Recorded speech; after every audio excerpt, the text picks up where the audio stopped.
जी दोस्तों, अस्सलाम वालेकुम। This is Sajid Kapadia, faculty for business studies ASN A2। और आज हम जिस पास पेपर की मैराथन का आगाज कर रहे हैं वो है फॉर मई जून 26 अटेंड। और आज हमारा एक ही ऑब्जेक्टिव है, practice practice practice, revision revision और रिवीजन। So let's start. मैं सबसे पहले स्टार्ट देना चाहूंगा और हेडिंग हमारे सामने आ रही है, most common mistake by student. देखें, इस मैराथन का स्टार्ट मैंने कहां से लिया है। स्टार्ट मैंने वहां से लिया कि हमारे बच्चे इतना पढ़ने के बावजूद भी उनका अच्छा ग्रेड क्यों नहीं आता। एंड बिफोर आई स्टार्ट, याद रहे कि इम्तिहान में दिन कितने बाकी हैं। तो अब आपके पास हर बात सुननी भी है, समझनी भी है, और आपने उसको अप्लाई भी करना है, फॉलो भी करना है। अब आपके पास यहां से सुन के और यहां से निकालने का ऑप्शन नहीं है। तो ये जो कॉमन मिस्टेक्स हैं ये आपने दोबारा नहीं दोहरानी है। जी स्टार्ट करेंगे। कॉमन मिस्टेक्स, वो तमाम गलतियां जो बच्चे नॉर्मली जो है वो एग्जाम्स में करते हैं। Shiva, do the honour, start करें एट द काउंट ऑफ 3। जी 3 start. Not answering the question directly, writing everything you know instead of focusing on what the question actually asks. जी, हम सारे जज्बात अपने बताते हैं, हम सारी दुनिया की कहानी बता देंगे। मैंने हमेशा कहा है कि ए लेवल्स में ज्यादा लिखने का मार्क्स नहीं है, सही लिखने का मार्क्स है। तो जो आपको पता है, जो आपके जज्बात है, जो आपने लेक्चर लिया हुआ है, सारी की सारी इंफॉर्मेशन वहां पे रिप्रोड्यूस करने की जरूरत नहीं है। जो पूछा है वो बताएंगे। अभी हम आगे पढ़ेंगे AO1, AO2, AO3 और AO4। जी number 2। Lack of application, failing to relate answers to the case study or real business context given, not giving proper example. आपको बात ये पता है कि P1 में सिनेरियो नहीं आता, हाँ है ना? P1 में सिनेरियो नहीं आता। तो P1 में जब वो AO2 पूछेगा आपसे, जब वो P1 के पेपर में आपसे AO2 पूछेगा, तो आप किसी भी कंपनी की एग्जांपल दे सकते हैं। मैंने क्लास में कहा था कि कोशिश करें आप किसी ब्रांड का नाम यूज ना करें। फॉर एग्जांपल आपने लिख दिया जी यूनिलीवर, आपने लिख दिया Shell Pakistan, for example United Kingdom की एग्जांपल दे दी आपने, या इंडस मोटर की एग्जांपल दे दी। आप किसी भी ब्रांड का जिक्र अपने P1 के पेपर में AO2 की एग्जांपल देते हुए नहीं करेंगे। आप लिखेंगे फॉर एग्जांपल अ कंपनी। क्या लिखेंगे? पूरी क्लास कंफर्म करें, क्या लिखा, क्या कहा मैंने? For example a company. यूं करके बात स्टार्ट करेंगे। आप किसी भी ब्रांड का नाम अवॉइड करेंगे। लेकिन अगर पेपर 2 आएगा और अगर सवाल का ताल्लुक सिनेरियो से है, तो आप वहां पर सिनेरियो से लिंक करेंगे। बहुत मतबा पेपर 2 के अंदर भी, आई रिपीट, बहुत मतबा पेपर 2 के अंदर भी बहुत सारे ऐसे सवाल आते हैं जिनका ऊपर सिनेरियो से कोई ताल्लुक नहीं होता। तो वहां पर उसको लिंक करने की जरूरत नहीं है। हर बात समझ आ रही है? क्या मेरी आवाज आ रही है तमाम लोगों को? जी थर्ड, थर्ड पॉइंट Yes. पढ़ेंगे। Weak analysis, describing concepts instead of explaining why or how they matter. ठीक है, अभी हम देखेंगे। अभी हम अगले 5 मिनट में इंशाल्लाह हम स्टार्ट करने जा रहे हैं मई जून 2025 का पेपर 2। आगे चले जी। No evaluation in 12 marks question, missing balanced judgment, pros, cons, or a clear conclusion. इस पर ही बात करेंगे। बहुत सारे बच्चों को 8 नंबर में, 12 नंबर में आज इशू आ रहा है। तो हम इंशाल्लाह इस पूरे मैराथन में 7-8 सवाल 12 मार्क के करेंगे। कुछ मैं आपको प्रैक्टिस क्वेश्चन भी दूंगा, तो इंशाल्लाह प्रैक्टिस अच्छी हो जाएगी। आगे चलें जी। Misunderstanding key terms, confusing concepts like revenue versus profit or efficiency versus productivity. ठीक है, बात करते हैं, आगे चलें। Not using business terminology, writing in general language instead of using precise business terms. Franchise है, एक वर्ड है। प्राइवेट सेक्टर एक वर्ड है। पब्लिक सेक्टर एक वर्ड है। सोल ट्रेड एक वर्ड है। पार्टनरशिप एक वर्ड है। ज्वाइंट स्टॉक कंपनी एक वर्ड है। सोर्स ऑफ फाइनेंस एक वर्ड है। गवर्नमेंट ग्रांट एक वर्ड है। लीजिंग एक वर्ड है। लीज एंड लीज बैक एक वर्ड है। बैंक ओवरड्राफ्ट एक वर्ड है। हैं जी? ये सारे बिजनेस के अपने वर्ड्स हैं, ये अपने जार्गन्स हैं। तो आप इनको अपनी लोकल जबान में, अपनी लोकल मदर टंग में आप या इसको रिफ्रेश कर दें और इसका मतलब कुछ और निकले, ये गुस्ताखी आप बिजनेस स्टडीज में नहीं करेंगे मेरे दोस्तों। आगे चलो। Repetition, repeating the same point in different words instead of adding new ideas. हाँ, बार बार एक ही, कभी कान यहाँ से पकड़े, कभी यहाँ, कभी कान यहाँ से पकड़ रहे हैं। हम समझ रहे हैं अंग्रेज जो है ना वो बहुत ही उसको कुछ नहीं पता कि हम क्या कर रहे हैं उसके साथ। नहीं भाई, आप एक ही मर्तबा, बहुत सारी कॉपीज मैंने देखी हैं, बार बार घुमा घुमा के पॉइंट को रिपीट करते हैं। जो बात AO3 में कर रहे हैं वही घुमा के AO4 में कर रहे हैं। ये गुस्ताखी भी हम नहीं करेंगे। आगे चलें दोस्तों। Lack of structure, writing unorganized paragraphs without clear points or logical flow. जो बात तुम AO1 में बताओगे उसी की एग्जाम्पल तुम AO2 में दोगे और उसी का एनालिसिस करोगे। AO1 में जो बताओगे वही AO2 में बताओगे और उसी का फिर तुम AO3 बताओगे। ये तीनों आपस में कंटिन्यूएशन में बात हो रही है। सॉरी, ये नहीं हो सकता कि तुम AO1 में कुछ और बता रहे हो, AO2 में एग्जाम्पल कुछ और दे रहे हो और AO3 में कोई और बात कर रहे हो। अगर तुमने ये गुस्ताखी की तो तुम्हें इसके मार्क्स भी नहीं मिलेंगे। आगे चलें जी। No examples, missing relevant examples to support answers. ठीक है, इस पर हमने AO2. बात करी, मजीद बात करेंगे। आगे चलें। Calculation errors, mistake in formulas, units, or working. Example, break even profit margins. जी अभी इंशाल्लाह अगले 4-5 मिनट के अंदर before we start the P2 paper मैं अभी आपको कैलकुलेशन का जो फॉर्मूलाज और डॉक्यूमेंट है अभी मैं दिखा रहा हूं। अभी आप देखें इस मैराथन में इंशाल्लाह तैयारी कैसे होती है, कॉन्फिडेंस कैसे आता है और कितना आप अच्छा फील करेंगे इंशाल्लाह। जी Incomplete answers, leaving parts of questions blank or underdeveloped. ठीक है। Illegible handwriting, making it hard for examiners to read answers. हाँ देखें राइटिंग पर कोई कॉम्प्रोमाइज नहीं है, हमें एक्सपीरियंस है, हमारे टीएस को एक्सपीरियंस है कि अल्लाह माफ करे आप कितना बुरा लिखते हैं और कितनी गंदी राइटिंग होती है वो हमको पता है। कोई कॉपी यूं जा रही है, कोई कॉपी यूं लिखी हुई है, अल्लाह माफ करे अपनी पूरी मुंडी टेढ़ी करनी पड़ती है आपकी कॉपी चेक करने के लिए। तो भाई कोशिश करें, ये आपका फाइनल एग्जाम है कि डू और डाई। ये पूरे साल की मेहनत है, मेरी भी और तुम्हारी भी। मेरी मेहनत शायद कम है, तुम्हारी मेहनत ज्यादा है, तुमने ज्यादा आवर्स लगाए, तो प्लीज राइटिंग को इंप्रूव करने की भाई कोशिश करें हजरात। ये भी मैं ग्रुप पर शेयर कर दूंगा। ये हमने क्या कवर किया शिफा, हमारा आज का पहला एजेंडा Common था कि वो कॉमन मिस्टेक जो बच्चे पेपर में करते हैं। अब मैं थोड़ी सी बत्ती जला रहा हूं आपकी इजाजत से, इजाजत है भाई जी। Yes, sir. मई जून 2025 जी मैं आपको ग्रिड दिखा रहा हूं आपका रिजल्ट का। जिनको ये लग रहा है, जिनको ख्वाब में बाबा जी आए थे कि जी वो मेरा तो ए ग्रेड कंफर्म है, बाबा जी ने कह दिया, वो मैंने ख्वाब में फूल देखे, मैंने ख्वाब में बादल देख लिए, तो जरा बाबा जी से ये पूछना कि मार्किंग जो जो थ्रेशोल्ड है कट ऑफ वो क्या है। शिफा मैं दो हाईलाइट कर रहा हूं, एक कंपोनेंट 12 और एक कंपोनेंट 22 जी। ठीक हमारा है। रेलेवेंट पेपर कौन सा है, हमारा रेलेवेंट पेपर 12 है, हमारा पेपर का कोड है 9609/12 और हमारा पेपर 2 है 9609/22। ठीक है जी। जरा सुकून से देखें कि हमारा ये कौन सा रिजल्ट दिखा रहा हूं आपको हजरात, चेक कर रहे हैं कौन सा भाई, June 2025, जून 25। क्या 10 साल पहले की बात बता रहा हूं, पिछले साल की बात बता रहा हूं दोस्तों। पिछले साल की। अच्छा जी। सर ई ग्रेड 40 मार्क्स में कितने पे ई आया है, कितने कितने बार ई ग्रेड मिला है। 25, डी ग्रेड किस पे मिला है भाई, 27, तो इसका मतलब है 25 से नीचे वालों को क्या मिला होगा। U, अच्छा जी। 100, ठीक है जी। और 30 पे क्या आ रहा है ग्रेड, C, और बी ग्रेड कितने पे आ रहा है। 33 पे, जरा चेक करें बी और सी में कितने मार्क का गैप आ रहा है। 3 marks का गैप। जी क्या मेरी बात समझ आ रही है, क्या हम अभी भी पार्टी मोड में हैं या बत्ती जल रही है भाई, जवाब दे दो जरा जी। बत्ती जल रही है भाई, माइक ऑन कर सकते हैं, कैमरा ऑन कर सकते हैं, आई डोंट जी माइंड। सर जल रही है। हाँ मैं चाह रहा हूँ कि जितने लोग बच्चे, खास तौर पे जो बॉयज हैं, हमारे स्मार्ट बॉयज हैं, वो कैमरा ऑन कर लें। ऑब्वियस सी बात है मेरी स्मार्टनेस का लेवल डिफरेंट है, लेकिन बहरहाल आप भी किसी से कम नहीं है, अच्छा कंपटीशन होगा जी। अच्छा जी। ए ग्रेड किस पे आ रहा है शिवा, 35, जी। तो अब मुझे बता दें, जो जो नियत कर रहा है कि मुझे ए ग्रेड चाहिए, तो अंदाजा लगा लें कि आपके पास मार्जिन ऑफ एरर कितना है। और जरा आ जाएं आप पेपर 2 में 40 और 60 भाई, ठीक है जी। 60 मार्क्स का पेपर है, जरा चेक करें ई grade is how many 28 marks, पे, 28। फिर कितना आ रहा है 28, 33, 37, 41, जी।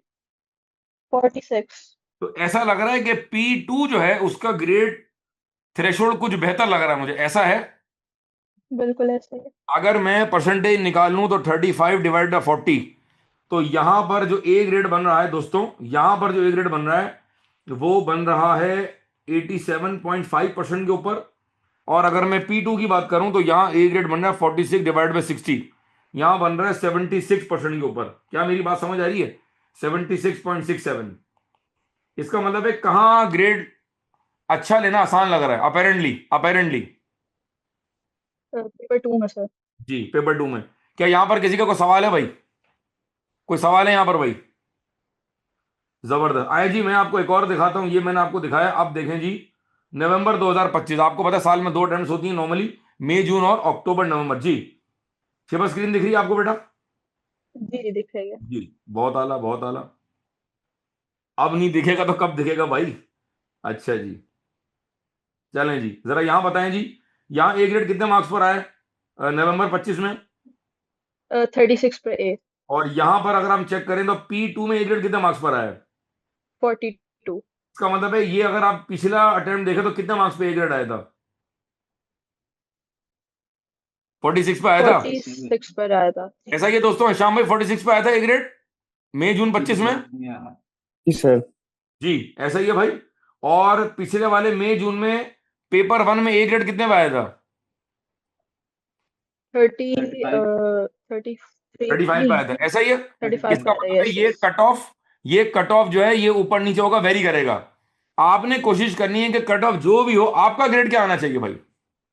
ये आना चाहिए। खत्म, ए बात ही खत्म हो आना गई, चाहिए बात दोनों खत्म हो गई।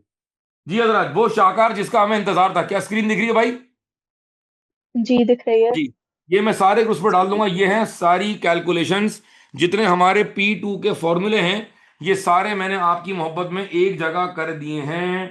तो हम एक काम करते हैं, हम इनमें से बल्कि सारी पढ़ लेते हैं और लेट्स स्टार्ट। ये अभी इंसान जब पेपर 2 करेंगे तो ये सारे आपको काम आएंगे। जी, पहला हमारे पास है वैल्यू एडिट, कैसे निकालते हैं? Value added sales revenue minus cost of bought in goods and services. मैंने 500 रुपए का सामान बेचा, मैंने 250 रुपए का लिया था, मैंने कितनी वैल्यू एड की उसके अंदर? 250। 250 का ऐड किया। अच्छा मुझे बताएं कि कैलकुलेशन पेपर 1 में आती है, पेपर 2 में आती है? सर कैसी पेपर 2। बातें कर रहे हैं सर, ये तो पता ही है सर। ओ भाई, ये यहां भी बंद हो सकता है। सर वो पेपर 1 में कैलकुलेशन नहीं आई। ओ भाई, कब बताया था मैंने? कैलकुलेशन पेपर 2 में आती है। और कितने मार्क्स की आती भाई? भाई कितने मार्क्स की आती कैलकुलेशन थ्री भाईजान? 3 3 मार्क्स। मार्क्स की आती, ठीक है ना? तो भाई ये 3 3 नंबर तो मार्क्स। कम ले लें हम। जी नेक्स्ट, मार्केट कैपिटलाइजेशन कैसे निकालते हैं? Number of shares issued multiply by share price in stock market. ठीक है, सेल्स ग्रोथ कैसे निकालते हैं? Sales growth, new sales minus old sales divide by old sales multiply by 100। जी ओल्ड इज गोल्ड है जी, ओल्ड इज गोल्ड। अगर अगर 2024 में सेल थी 1 लाख और 2025 में सेल हो गई 2,25,000, तो मैं ग्रोथ कैसे निकालूंगा? दोनों का डिफरेंस देके किससे डिवाइड करूंगा मैं? 1 लाख से 2,25,000 से। 1 लाख या से। अल्लाह खैर, या अल्लाह इज्जत रख ले, या अल्लाह मुझे बचा ले, या अल्लाह मुझे बचा ले, या अल्लाह मैं गलत ना सुनूं। भाई क्या फॉर्मूला पढ़ लो ना, फॉर्मूला तो पढ़ो, क्या लिखा हुआ है? New sales minus old sale. तो 1 लाख और 2,25,000 का डिफरेंस कितना हो गया? निकालो भाई। भाई आपको जवाब देना पड़ेगा, बता रहा हूं मैं, बोलना पड़ेगा आपको बॉयज। डिवाइड किससे सर करूं मैं? सर 1.25 लाख रुपए। हाँ जी, 1.25 लाख। भाई अंग्रेजी में बोल रहे भाई, 1.25 लाख इंटर बोर्ड। जी, डिवाइड किससे करूं मैं? Old sale 100,000। कितनी है? जी ओल्ड भाई। सेल्स से। भाई ग्रोथ किसके मुकाबले में निकाल रहे हो? 2025 में ग्रोथ कम हुई है, ग्रोथ ज्यादा हुई? तो 2026 के मुकाबले में निकाल रहे हो, 24 के मुकाबले में निकाल रहे हो? 24 के मुकाबले में निकाल रहे हैं तो सर। डिवाइड किससे करेंगे? 23 से करेंगे, 26 से करेंगे, 24 से करेंगे? बोलो भाई। 24। 24 से 24 से करेगा भाईजान, करेंगे। जवाब आना चाहिए प्लीज। हर बंदा पार्टिसिपेट करेगा, ये बहुत दिल से मैराथन ली जा रही है इंशाल्लाह। और यहाँ हम घड़ी नहीं देख रहे, या हम कितने दिन हो गए नहीं देख रहे, हम बस करे जाएंगे, मैराथन में भागते हैं जब तक हम जीत ना जाए इंशाल्लाह। जी, लेबर टर्नओवर निकाले जी, कैसे निकालेंगे Shobha labour turnover? Number of employees left divide by total labour force multiply by 100। जी, पूरे साल में कितने बंदे छोड़ के गए, डिवाइड बाय टोटल आपके पास लेबर फोर्स साल में कितनी रही एवरेज, उससे डिवाइड करके मल्टीप्लाई बाय 100 करेंगे तो आपके पास टर्नओवर निकल आएगा। जितना टर्नओवर ज्यादा होगा उतना अच्छा या बुरा? फिर खामोशी हो गई है। सर एक तो बुरा है। खामोशी आ जाती है। सर बुरा है सर बुरा बुरा है। है। सर जितना बुरा है टर्नओवर बुरा ज्यादा होगा उतना बुरा, जितना टर्नओवर अच्छा है उतना है। बुरा। उल्टा बोल रहे हैं भाई। जितना लेबर टर्नओवर ज्यादा है, more it is the bad it is, the less it is the good it is. Why? जवाब दें वाई। सर क्योंकि सर कम एम्प्लॉयज को गए होंगे। एम्प्लॉय को हम रिटेन करके रखेंगे तो सर वो ट्रेनिंग व्रेनिंग की कॉस्ट वगैरह कम हो जाएगी। देखो लेबर टर्नओवर, सवाल मेरा ये, मेरे प्यारे बच्चों, मेरे मुजाहिदों, सोल्जर्स, ये बताएं लेबर टर्नओवर ज्यादा कब होगा? एक एक बंदा कंपनी छोड़ के क्यों जाएगा जब वहां आपकी ना अर्निंग है, ना लर्निंग है, ना ग्रोथ है, माहौल अच्छा नहीं है, बॉस अच्छा नहीं है, आगे इंक्रीमेंट्स नहीं मिल रहे, प्रमोशन नहीं हो रही। HR पढ़ा था, यूनिट नंबर 2 चैप्टर नंबर 10, याद आ रहा भैया? याद आ रहा भैया? Yes chapter yes. नंबर 11 में मोटिवेशन पढ़ा था, याद आ रहा है भैया? हर्सबर्ग टू फैक्टर थ्योरी पढ़ा था, टेलर की थ्योरी पढ़ी थी, विक्टर वीरोम की थ्योरी पढ़ी थी, मायो की थ्योरी पढ़ी थी। इसका मतलब है अगर एम्प्लॉय मोटिवेटेड नहीं है, उसका ख्याल नहीं रखा जा रहा, तो वो कंपनी छोड़ के जाएगा या कंपनी में रुकेगा? छोड़ छोड़ के के जाएगा। जाएगा। देखो मैं साथ साथ रिवीजन भी कर रहा हूँ। देखो मैंने कहा ना, मैराथन में खाली पास पेपर नहीं है, हम रिवीजन भी कर रहे हैं। तो अगर मिसाल के तौर पे मैं एकदम से चैप्टर नंबर 2 का जिक्र करूं और आपकी आंखों में अंधेरा आ जाए, इसका मतलब है दाल में कुछ काला है, और आपको फौरी तौर पे इस मैराथन के बाद आपको वो चैप्टर रिवाइज कर लेना चाहिए। शिवा आगे चलें। टाइम रेट सैलरी कैसे निकालेंगे? Time rate salary number of hours worked multiply by per hour rate. Piece rate salary कैसे निकालेंगे?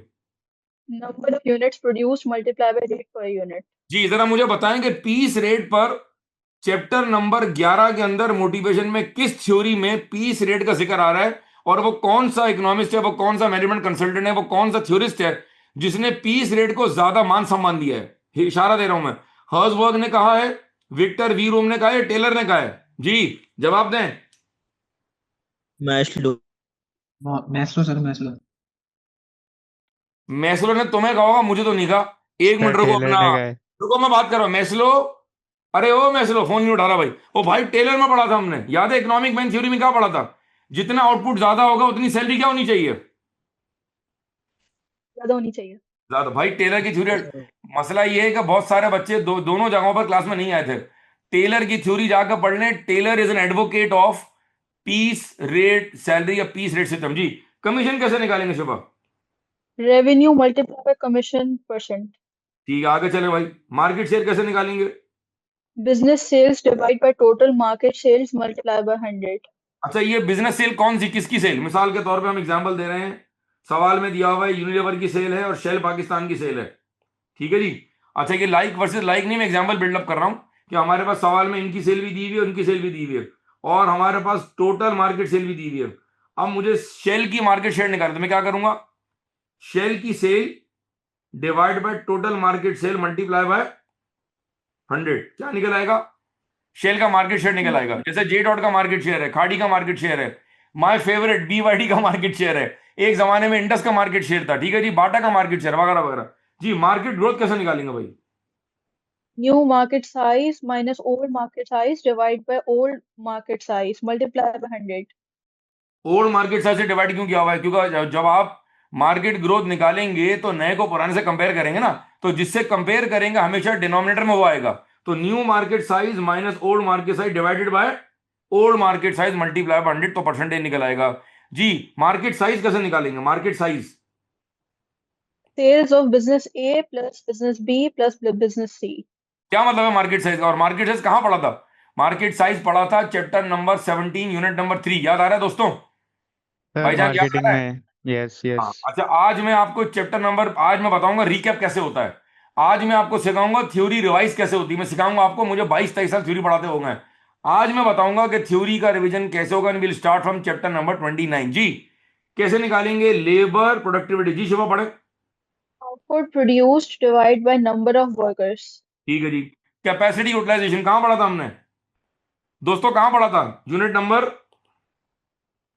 और चैप्टर नंबर 25 25 यूनिट 4 में कितने चैप्टर थे? 23, 24 और 24 25। 25। 25। मुझे चैप्टर नंबर 23 की अहम बातें बता दो। मोस्ट इंपॉर्टेंट बात बताओ मुझे, मोस्ट इंपॉर्टेंट बात सर ऑफ वो chapter flow 23। Flow production, methods क्या ऑफ बात है, प्रोडक्शन, क्या बात है। पूरी क्लास रिपीट करें। Job production, job job production, production, flow production या बैच, मास मास प्रोडक्शन और मास बैच, कस्टमाइजेशन। Yes yes.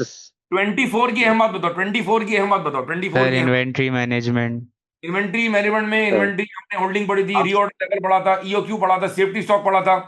अच्छा मुझे बताओ, जस्ट इन टाइम और जस्ट इन केस कहां पढ़ा था? चलो इसमें ही पढ़ा था। हम उसी इसी में जस्ट इन टाइम और जस्ट इन केस, याद आ रहा है कुछ? यस जस्ट इन टाइम और जस्ट इन केस में क्या फर्क था? याद आ रहा है? यस। जस्ट इन टाइम का मतलब है मैं इन्वेंट्री वहां प्रोक्योर करूंगा जहां मुझे इन्वेंट्री की जरूरत होगी। मैं बिला वजह अपने पैसों को, I will not pile up stock, I will not pile up my cash in the inventory, और मैं उसको फ्री रखूंगा। और जब मुझे ऑर्डर मिलेगा कस्टमर से तो मैं अपने सप्लायर को ऑर्डर देके इन्वेंट्री मंगाऊंगा। ये जस्ट इन टाइम है। और अगर हमें लग रहा है कि इन्वेंट्री का लेट टाइम बहुत ज्यादा है, और अगर हमें लग रहा है कि माल टाइमली बेस पर डिलीवर नहीं होगा जस्ट इन केस, तो फिर मैं अपने गोदाम में इन्वेंट्री होल्ड करूंगा। तो पैसा कहां ब्लॉक होगा? जस्ट इन टाइम में, जस्ट इन केस में? Just in case. Working just capital in कहां केस। स्टकअप होगा? रिपीट, वर्किंग कैपिटल कहां स्टकअप होगा? जस्ट इन टाइम में, जस्ट इन केस में? Just in case. Just in time. Just in case में, ठीक है जी। अच्छा पढ़ लें जी कैपेसिटी यूटिलाइजेशन का formula Shiva. Capacity utilisation, business business current capacity divide by total maximum capacity multiply by 100। बहुत आला, बहुत आला जी। प्रॉफिट कैसे निकालेंगे भाई? गरीबों प्रॉफिट कैसे निकालेंगे? रेवेन्यू माइनस टोटल कॉस्ट और कंट्रीब्यूशन माइनस फिक्स्ड कॉस्ट। अच्छा ठीक है, कंट्रीब्यूशन की बात आ गई। वर्किंग कैपिटल कैसे निकालेंगे भाई? Current assets minus current liabilities. अगर एग्जामिनर तुमसे करंट एसेट निकलवाता है और साथ में उसने दे दिया है जनाब फिक्स एसेट्स, तो क्या मैं फिक्स एसेट्स या कोई और मिसाल के तौर पे दिया हुआ व्हीकल्स, गाड़ियां दी हुई हैं, प्लांट एंड मशीनरी दिया हुआ है, फर्नीचर फिक्सर दिया हुआ है, क्या मैं करंट एसेट निकालने के लिए क्या मैं इनको खातिर में लाऊंगा? यस और नो? फिर खामोशी नो हाल। नो नो नो भाई, व्हीकल्स करंट एसेट नहीं है। कौन सा एसेट है भाई? कैपिटल। Non current sir. अरे क्या ये है टेंजिबल फिक्स्ड एसेट्स या टेंजिबल नॉन करंट एसेट। सीख लो चार्टर्ड अकाउंटेंट से भैया, टेंजिबल नॉन करंट, मुंह से कहो tangible non current asset. tangible non-current Tangible. asset, tangible और non अगर current उसने करंट लायबिलिटी निकालने के लिए सवाल में दिया हुआ है लॉन्ग टर्म लोन, तो क्या लॉन्ग टर्म लोन को करंट लायबिलिटी में लेंगे दोस्तों? जवाब दो। नो। No, no. नहीं लेंगे, क्योंकि लॉन्ग टर्म लोन क्या है सर? वो करंट लायबिलिटी नहीं है। वो लायबिलिटी जो अगले 12 महीनों में पे ऑफ करनी, वो कौन सी लायबिलिटी है मेरे दोस्तों? Current liability. यार जवाब ना liability, 5 सेकंड में चाहिए भैया। और वो अमाउंट जो आपने अगले 12 महीने बाद पे करना है, वो क्या है भाई? non non-current current liability liability. लग रहा है लोग नशा वशा करके आए हैं भाई। जरा चाय कॉफी का एहतमाम कर लें, ये देखें, ये चेक करें जरा, ये चेक करें क्या देख रहे हैं कैमरे में, क्या देख रहा है भाई? चाय का थर्मोस रखा हुआ हमने जी। चले भाई, नेट कैश फ्लो कैसे निकालेंगे जी? नेट कैश फ्लो कैसे निकालेंगे? Cash inflow minus cash outflow. Sir ये कहाँ पढ़ा था हमने? मुझे याद पड़ा चैप्टर नंबर 38 में पढ़ा था हमने। याद आ रहा है कंफर्म ना? 38। 38 कौन सा Yes. चैप्टर है सर? क्या बात कर रहे हैं सर? सर ये हमने पढ़ा था 30 में। 29 था सोर्स ऑफ फाइनेंस, 30 था कैश यस। फोरकास्ट, 31 था कॉस्ट, और 32 था बजट। बजट था। ठीक है जी। क्लोजिंग बैलेंस कैसे निकालेंगे भैया? Net cash flow plus opening balance. Net cash flow कहाँ गया? ये रहा। कैसे निकालते हैं नेट कैश फ्लो, दोबारा बताओ। Cash inflow minus cash outflow. उसमें क्या ऐड करेंगे तो क्या निकल आएगा? Opening balance, closing balance निकल आएगा फिर. ओपनिंग बैलेंस कैसे निकलेगा भाई? Closing balance minus net cash flow. ये सारी वो मैथ्स है जो आपने बचपन में पढ़ी थी, बहरहाल भूल गए आप जी। वेरिएबल कॉस्ट, अच्छा याद है? एक कॉन्सेप्ट था डायरेक्ट कॉस्ट और एक कॉन्सेप्ट था indirect cost, if you all remember. याद आ रहा है दोस्तों? यस। Yes. ठीक है, डायरेक्ट कॉस्ट और इनडायरेक्ट कॉस्ट। डायरेक्ट कॉस्ट में क्या क्या आएगा? All fix cost are called about direct cost, ऐसा ही है। और वेरिएबल कॉस्ट क्या है? इसको सो Material. लेबर मटेरियल इसको इनडायरेक्ट कॉस्ट भी कहा जाता है। मटेरियल, लेबर और रेवेन्यू पे overhead। डिपेंड करती है सर, ये ये रेवेन्यू पे डिपेंड करती है राइट? ये डिपेंड करता है आउटपुट के ऊपर मामू, आउटपुट पर डिपेंड करता है। ठीक है जी। Okay sir. क्योंकि हो सकता है क्लोजिंग स्टॉक भी रखा हो, जरूरी नहीं कि जो आपने बनाया वो सारा बिक गया हो। चलो जी, व्हाट इज, अच्छा ये कैसे निकालेंगे? टोटल वेरिएबल कॉस्ट कैसे निकालेंगे? Unit variable cost multiplied by units produced. Units कहें आउटपुट कहें एक बात है, यूनिट कहें आउटपुट कहें एक बात है। अच्छा जी, एवरेज फिक्स कॉस्ट कैसे निकालेंगे भैया? Fixed cost multiply or divide by output. Output कहें या यूनिट्स प्रोड्यूस कहें एक बात है। ये सारी बातें मैं इसलिए कर रहा हूं ताकि हो सकता है एग्जामिनर यूं नहीं यूं करके पूछ ले, कान यहां से नहीं यहां से पकड़ लेगा।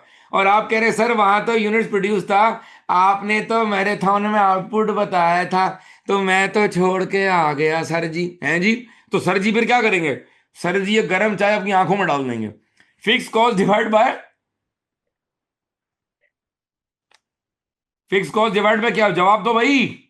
Output. Divide by output. Output. हाँ जी, 3-4 लोग अपना बेशक माइक ऑन कर लें, जितना हंगामा होगा मजा आएगा, लगे मैराथन हो रही है जी। रेवेन्यू कैसे निकालेंगे भाई? Selling price per unit multiplied by number of units sold. Revenue का एक और नाम बताओ, शाबाश। रेवेन्यू का एक और नाम दसो भाई। प्रॉफिट। प्रॉफिट, ये कौन था? ये कौन था? नाम बताओ जी। इसको ग्रुप से बाहर निकालो उमर, ग्रुप से बाहर निकालो, उसको ब्लॉक कर दो, उसको जिंदगी भर के लिए। अबे रेवेन्यू सर प्रॉफिट तो सर अलग चीज प्लीज है। Please, sorry sorry sir please. Sorry? अबे तीर कमान से निकल गया भाई, क्या बातें कर रहा है यार, खुदा को मान ले जी। रेवेन्यू कहें या भाई जवाब दो Turnover. ना, रेवेन्यू कहें या Turnover. turnover और sales हाँ सेल्स कहें या टर्नओवर कहें, प्रॉफिट कुछ और है भाई। Revenue is not equal to profit, revenue is not equal to, Profit. भाई जवाब दे दो भाई। Revenue is not equal to profit and Profit. Profit is not equal to. revenue Revenue. एक जमाने में मैंने पढ़ाया था कि कैश और प्रॉफिट दो अलग चीज है। ये मैंने कहाँ बताया था? मुझे याद पड़ा चैप्टर नंबर 44 में कहीं पढ़ा था हमने, 44। ये बात है A4 की जी। कहाँ पढ़ा था हमने?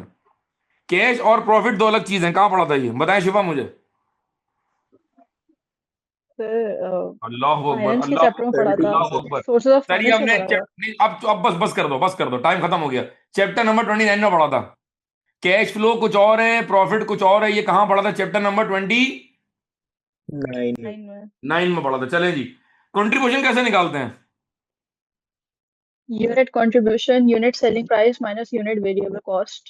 Selling price per unit less variable cost per unit, तो क्या निकल आएगा भाई? Unit unit contribution.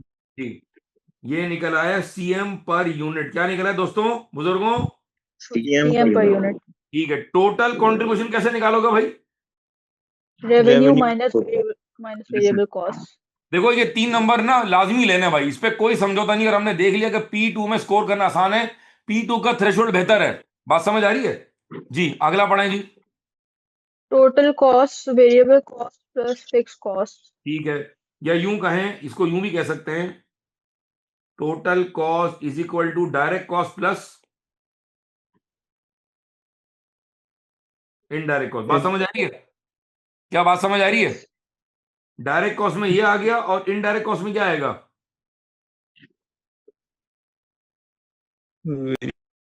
जी, अब इसमें देखें ना, ये मैंने आपको कर दिया कंफ्यूज। ये एरो ही मैंने, एरो नहीं बनेगा यूं करके, इसका मतलब है इन दोनों के अंदर जो है वो फिक्स कॉस्ट भी आ गई और वेरिएबल कॉस्ट। जी, जब मैं कहता हूं ना डायरेक्ट कॉस्ट, तो डायरेक्ट कॉस्ट में वेरिएबल भी आ गई। वेरिएबल में क्या है हमारे पास, देखें ऊपर हमने क्या पढ़ा था अभी, वेरिएबल में अदर ऑपरेट्स भी आ गए, वेरिएबल में मटेरियल भी आ गया, लेबर भी आ गया। अब जो इनके अलावा बचा वो कहां गया? वो फिक्स कॉस्ट में आ गया। समझ आया भाई? समझ आ रहा है मैं क्या बोल रहा हूं? जवाब तो दे दो जी यस सर। जी। अच्छा, एवरेज कॉस्ट, ये एक नई चीज है। एवरेज कॉस्ट कैसे निकालते हैं? Total cost divide by output. हाँ, total cost divided by output. ठीक है जी। अच्छा जी, आगे चलें जी। ये बस आखिरी पेज है इसका मेरे ख्याल में। हाँ, इसका आखिरी पेज जी। बल्कि काम करते हैं, यहाँ थोड़ा सा मैं लेता हूँ एक ब्रेक। ब्रेक से मतलब है कि मैं वर्किंग को यहाँ रोकता हूँ 1 मिनट के लिए। ठीक है हजरात, हमने पिछले 15 मिनट में क्या देखा? क्या देख लिया हमने? सारे के सारे ऑलमोस्ट फॉर्मूलाज क्या देखे हमने भाई? फॉर्मूलाज। ठीक है, ये आखिरी पेज बाकी ये मैं आपको थोड़ी देर में यहाँ लेके आता हूँ इंशाल्लाह। और अब मैं आपको लेके जा रहा हूँ एक और चीज के ऊपर। ये पेज पर वापस आएंगे, ठीक है जी? ये पेज पर हम वापस आएंगे, जरा सा वेट कीजिएगा। मैं आपको एक और चीज बताने जा रहा हूं जरा।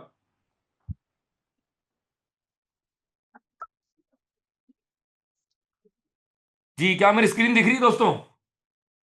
जी सर। जी हाँ, मैं आपको जी, जी। बताता हूँ कि रिवीजन कैसे होता है। मैं आपको बताता हूँ कि रिवीजन कैसे होता है, रिकैप क्या होता है। जी जी शिवा, चेक कर रही हैं आप? ये क्या है? Quick recap by SK. कौन सा चैप्टर है भाई?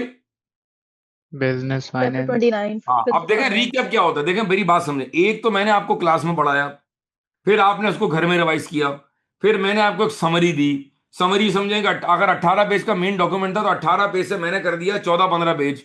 ये 14-15 पेज की समरी दी। अब पेपर कल है, पेपर 2 दिन बाद है, तो क्या मेरे पास सारे चैप्टर्स का 14-15 पेज पढ़ने का टाइम है? टाइम होगा हाँ या ना? नहीं सर। नहीं होगा। तो अब मुझे क्या करना है? बोलो भाई, क्या करना है मुझे? बोलो बोलो बोलो। Quick recap. quick recap. आए रिकैप करते हैं। इस चैप्टर में हमने क्या क्या पढ़ा? शिवा पढ़ती जाए, स्पीड पकड़े। पहला, the need for business finance. दूसरा क्या पढ़ा था? Distinction between short and long term finance. Third क्या था? Difference between cash and profit. हाँ, कैश एंड प्रॉफिट। यहां पर हो सकता है कंपनी प्रॉफिट में हो, उसके पास कैश ना हो, और हो सकता है कंपनी के पास कैश हो और वो प्रॉफिट में ना हो। ना याद आ हो। रहा है क्या? जी। नेक्स्ट क्या जी आ रहा सर। है? Working capital. कैसे निकालते हैं, जल्दी बताओ। सी ए माइनस सी एल। सी है current assets chartered minus accountant minus chartered liability. क्या है chartered accountant? Current assets minus current current liabilities. Liability. अरे भाई ये कौन था? Current acid minus current liability. भैया थोड़ा चाय शाय का पी लो भाई, कुछ जरा मुनासिब कर लो भाई। जी। वो सर नेक्स्ट। आपने शॉर्ट में लिखा तो मैंने भी शॉर्ट पढ़ना मुनासिब समझा। हाँ जी, बहुत मुनासिब, क्या बात है आपकी, बहुत मुनासिब कर दिया आपने। नेक्स्ट हेडिंग पढ़े जी। Managing working capital. फिर हमने क्या पढ़ा था? Capital and revenue expenditure. फिर मोस्ट सोर्सेज इंपॉर्टेंट क्या ऑफ पढ़ा था हमने? Source of. फाइनेंस। कितने सोर्स हैं? इंटरनल और एक्सटर्नल सोर्सेज। इंटरनल सोर्स में 4 चीजें हैं। पहला बताओ retain profit. Sale of unwanted assets, reduction in हाँ, working आंटी capital, ये भी sale पढ़ and लें। lease back. Aunty excuse me aunty, internal source में पहला भी तो पढ़ लें, रिटेन प्रॉफिट कौन पढ़ेगा? ये Retained number 2, profit. Number 2। Sale of unwanted assets, तीसरा, reduction in working capital, sale and lease चौथा back. जी। ये मैं पूरे नोट्स पढ़ रहा हूं या मैं रिकैप कर रहा हूं? क्या कर रहा हूं मैं? ये क्या हो क्या रहा है आपके साथ ये? ठीक है। क्या रिकैप का क्या ऑब्जेक्टिव है भाई? रिकैप का ऑब्जेक्टिव बताओ मुझे। कम से कम टाइम पे ज्यादा से ज्यादा रिवीजन। कम से कम टाइम में मुझे पता हो कि मैंने क्या क्या पढ़ा था और एक टॉपिक में क्या क्या चीजें थी। देखो मेरी बात सुनो, अगर पेपर से 24 घंटे पहले 48 घंटे पहले आप बैठ के नोट पढ़ रहे हैं, ऐसे करके गर्दन घुमा रहे हैं, तो आपका बहुत टाइम निकल जाएगा। ये काम आपको 1 महीना पहले करना था, ये काम आपको 15 डेज पहले करना था। 48 घंटे पहले, 24 घंटे पहले, कुछ घंटे पहले क्या करेंगे आप? क्या देखेंगे आप भाई? रिकैप, ताकि Recap. आपको याद आ जाए कि हमने किस टॉपिक में क्या क्या पढ़ा था। जी अगला पेज क्या आ रहा है शिफा, जल्दी बताएं। External sources. दो चीजें Uh, एक्सटर्नल में दो क्लासिफिकेशन, लॉन्ग टर्म और short term. लॉन्ग टर्म पढ़े शाबा, पूरी क्लास मिलकर पढ़े शिफा के साथ। पहला Hire purchase, leasing, share capital, debentures, bank, long-term loans, business mortgage, government grant, venture capital. 1 2 3 4 5 6 7 और 8। भाई लॉन्ग टर्म में कितनी सोर्स है बोलो भाई? लॉन्ग टर्म में कितनी सोर्स है बोलो भाई? 8. भाई मुझे आवाज 36 लोगों की आवाज चाहिए मुझे। कितने सोर्सेज हैं भाई लॉन्ग टर्म में? बोलो ना। 8 8 sources. अजीब तकलीफ में आवाज जी रिपीट करें। Hire purchase, Hire leasing, purchase, share capital, leasing, debenture, share long term loan, capital, business mortgage, government grant और वेंचर। capital. जी आवाज में दम नहीं आ रहा भैया, मैराथन का मतलब है भागना है। जी शॉर्ट टर्म बताएं, शॉर्ट टर्म की सोर्स बताएं, कितनी सोर्स है शॉर्ट टर्म Bank के over अंदर? bank overdraft, trade credit, debt factoring. हाँ 8 और 3 कितने हो गए? 8 और 3 कितने हो गए? 11. इसका मतलब है एक्सटर्नल सोर्स में कितनी बातें? एक्सटर्नल सोर्स में कितनी बातें बोलो भाई? 11 बातें. इंटरनल में कितनी बातें बोलो भाई? 4. भाई आवाज क्यों नहीं आ रही? जवाब क्यों नहीं आ रहा? माइक ऑन करे ना यार, मरे में क्यों अल्लाह माफ करे। जी 4 और 11 कितनी हो गई? टोटल कितनी बातें? 4 और 11 कितनी हो गई? 15। 15 इसका बातें. मतलब है जब मैं कहूंगा सोर्स ऑफ फाइनेंस तो कितनी बातें दिमाग में आनी चाहिए? 15 बातें. 15 बातें। 4 कौन सी हैं? इंटरनल। 8 और 11 कौन सी हैं? External. external लॉन्ग टर्म कितनी है? 8। शॉर्ट टर्म कितनी है? 3। 8 और 3 11। 3 याद रहेगा भाई? जी सर. जी सर थ्योरी को ना याद करने का तरीका सीखे। मैंने पढ़ लिया, मैंने तो कवर कर लिया, सर पेपर में याद आना चाहिए। जी अगली हेडिंग पढ़े शिवा, ये रही, ये यहां से पढ़े, फाइनेंस फॉर। जी. Finance for unincorporated businesses, bank overdraft एक मिनट provided एक by मिनट एक bank मिनट loan. एक मिनट एक मिनट आंटी एक मिनट, ये अनइनकॉर्पोरेटेड कहां पढ़ा था हमने? याद नहीं आ रहा मुझे, जरा बताना कहां पढ़ा था अनइनकॉर्पोरेटेड? जवाब दे जरा। यूनिट 1 के अंदर चैप्टर नंबर यूनिट नंबर 1 के अंदर चैप्टर नंबर 2 में पढ़ा था। याद आ रहा है कुछ? 2 जी डायग्राम दिखाऊं कुछ? जी भाई देख रहे हैं, रिकैप मैंने बनाया हुआ आपके लिए। जी शिवा जरा पढ़े, ये पढ़े जी। जी कौन सर. सा sector? Private sector, private sector में पहला कौन सा है? sole trader, फिर partnerships, फिर limited uh, cooperatives. कॉर्पोरेटिव। ठीक है जी, मुझे बताएं इसमें इनकॉर्पोरेटेड कौन सा है और अनइनकॉर्पोरेटेड कौन सा है? सोल ट्रेडर अनइनकॉर्पोरेटेड है, ठीक है, और पार्टनरशिप भी और कोऑपरेटिव्स, जी Limited is और corporate इनकॉर्पोरेटेड कौन सा है भाई? लिमिटेड कंपनीज, लिमिट की 2 टाइप बताओ मुझे शाबाश जल्दी से। Public and private, very public good and शाबाश, private ठीक है limited जी। company. अच्छा ये क्या दिया हुआ है शिवा, ये क्या दिया हुआ है? Forms of businesses, पहला form franchises, joint ventures, social enterprise. अच्छा कुछ लोग पता है देख के कह रहे हैं वो हमने फ्रेंचाइज क्या पढ़ा था? कहाँ पढ़ा था सर? ज्वाइंट वेंचर पढ़ा था? बताना पढ़ा था भाई। सर ये रिकैप इसीलिए तो है ताकि बत्ती जले कि क्या पढ़ा था और क्या नहीं पढ़ा था भाई। जी वापस चलें। जी Shiva over to you. Finance for जी सर. अनइनकॉर्पोरेटेड। जी पहला Bank overdraft, bank loan, crowdfunding, trade creditors, loan from family and friends. आगे पढ़ लो बेटा। Owners investment, adding more partners. हाँ जी कितने पॉइंट हो गए बेटा? साबुन जरा तेज करे सारे बच्चे। 1 2 3 4 5 और 6। तो फाइनेंस फॉर अनइनकॉर्पोरेट में कितने सोर्स हो गए हमारे पास, बोलो भाई? 6. 6 हो गए। 15 और 6 कितनी बातें? ऊपर कितनी बातें पड़ी थी? 15। 15 में 4 कौन सी थी और 11 कौन सी थी? सर 11 थी एक्सटर्नल, 4 थी इंटरनल, याद आ रहा है? सर 11 में 8 थी लॉन्ग टर्म और 3 थी शॉर्ट टर्म, याद आ रहा है? जी. सर दिमाग की ना चूल्हे हिला दी मैंने। सर ये क्या कर रहे थे हम लोग? Chapter 29 business finance का recap. ये हम क्या कर रहे थे, बता दो Quick recap. जी। अब मुझे बता दें, क्या रीकैप ऐसे होगा या रीकैप पूरा कागज पढ़ के रीकैप होगा? मुझे बता दें जरा, मुझे एजुकेट कर दें भाई। रीकैप ऐसे ही होगा या किसी और तरह से होगा? बोलो भाई सारे बच्चे चैट में बताओ मुझे, रीकैप समझ आया? इसी तरह. Yes sir. आवाज नहीं, पूरी क्लास पहले जवाब देगी तो मैं आगे बढ़ूंगा भाई। हाँ भाई रीकैप समझ आया? जी सर। जी। अब मुझे सारे बच्चे अगर जी। कहेंगे तो मैं बहुत सारे चैप्टर्स का रीकैप दूंगा, वरना नहीं दूंगा। मुझे कितने बच्चे हैं टोटल? 36 बच्चे हैं, उम्र को मिला के, मुझे मिला के। मुझे 34 बच्चे कहे सर रीकैप दें, तो मैं कोशिश करूंगा कि मैं सारे चैप्टर्स का कोशिश करूंगा कि मैं आपको रीकैप दूं। डन है? मंजूर है भाई? हाँ अहमद अली नुमान, प्लीज दे दें, प्लीज दे दें, रीकैप दे दें। अच्छा जी दे देंगे। अच्छा जी चले जी आगे चलते हैं। बहुत शुक्रिया जी हजरात। Now is the time that we start. What shall we start? जी भाई। जी शिवा सामने क्या देख रहा है आपको बेटा? जी सर. past paper. सर मुझे तो आंखों में अंधेरा सा आ रहा है सर। बाकी लोगों को क्या देख रहा है भाई? जी भाई बता दें अपना। हिशाम भाई कहाँ हैं आप?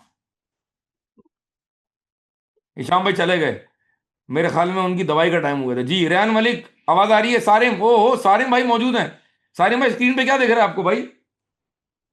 सर मई जून 2025 पेपर पक्का 2 यही दिख रहा है वेरिएंट 2। आपको? ठीक है जी, पक्का ये दिख रहा है भाई। पेपर का नाम क्या हमारे? Business business. concepts. पक्का कंफर्म? चलें जी। ठीक, कितने मार्क का पेपर है भाई ये? 60 marks. 60। जरा आवाज में एनर्जी लाओ भाई, एनर्जी लाओ। चलें जी जरा लेट स्टार्ट। हजरत अब मैं स्टार्ट करने जा रहा हूँ P2। घड़ी देखेंगे, अभी बजे मेरे पास 7:20। ऐसे ही हुआ है आपके पास टाइम भाई? 7:20 हुआ भाई? ठीक है जी जी। सर. अपने पास नोट, कागज पेंसिल नोट करें और सवाल पढ़ना शुरू करते हैं जी। 2 सवाल है। पहला सवाल का नाम है टाउन ट्रक्स और दूसरे सवाल का नाम है पर्सनलाइज ब्लैंकेट। ठीक है जी। जी शिवा पहले आप पढ़ लें रिक्वायरमेंट, ताकि हम देख लें कि उसने पूछा क्या। जी start. Okay. Identify one business activity within the quaternary sector. Explain the term supply chain management. Refer to table 1.1 and other information. Calculate TT's forecast total profit from the QZ contract. Explain one reason why TT needs accurate cost information.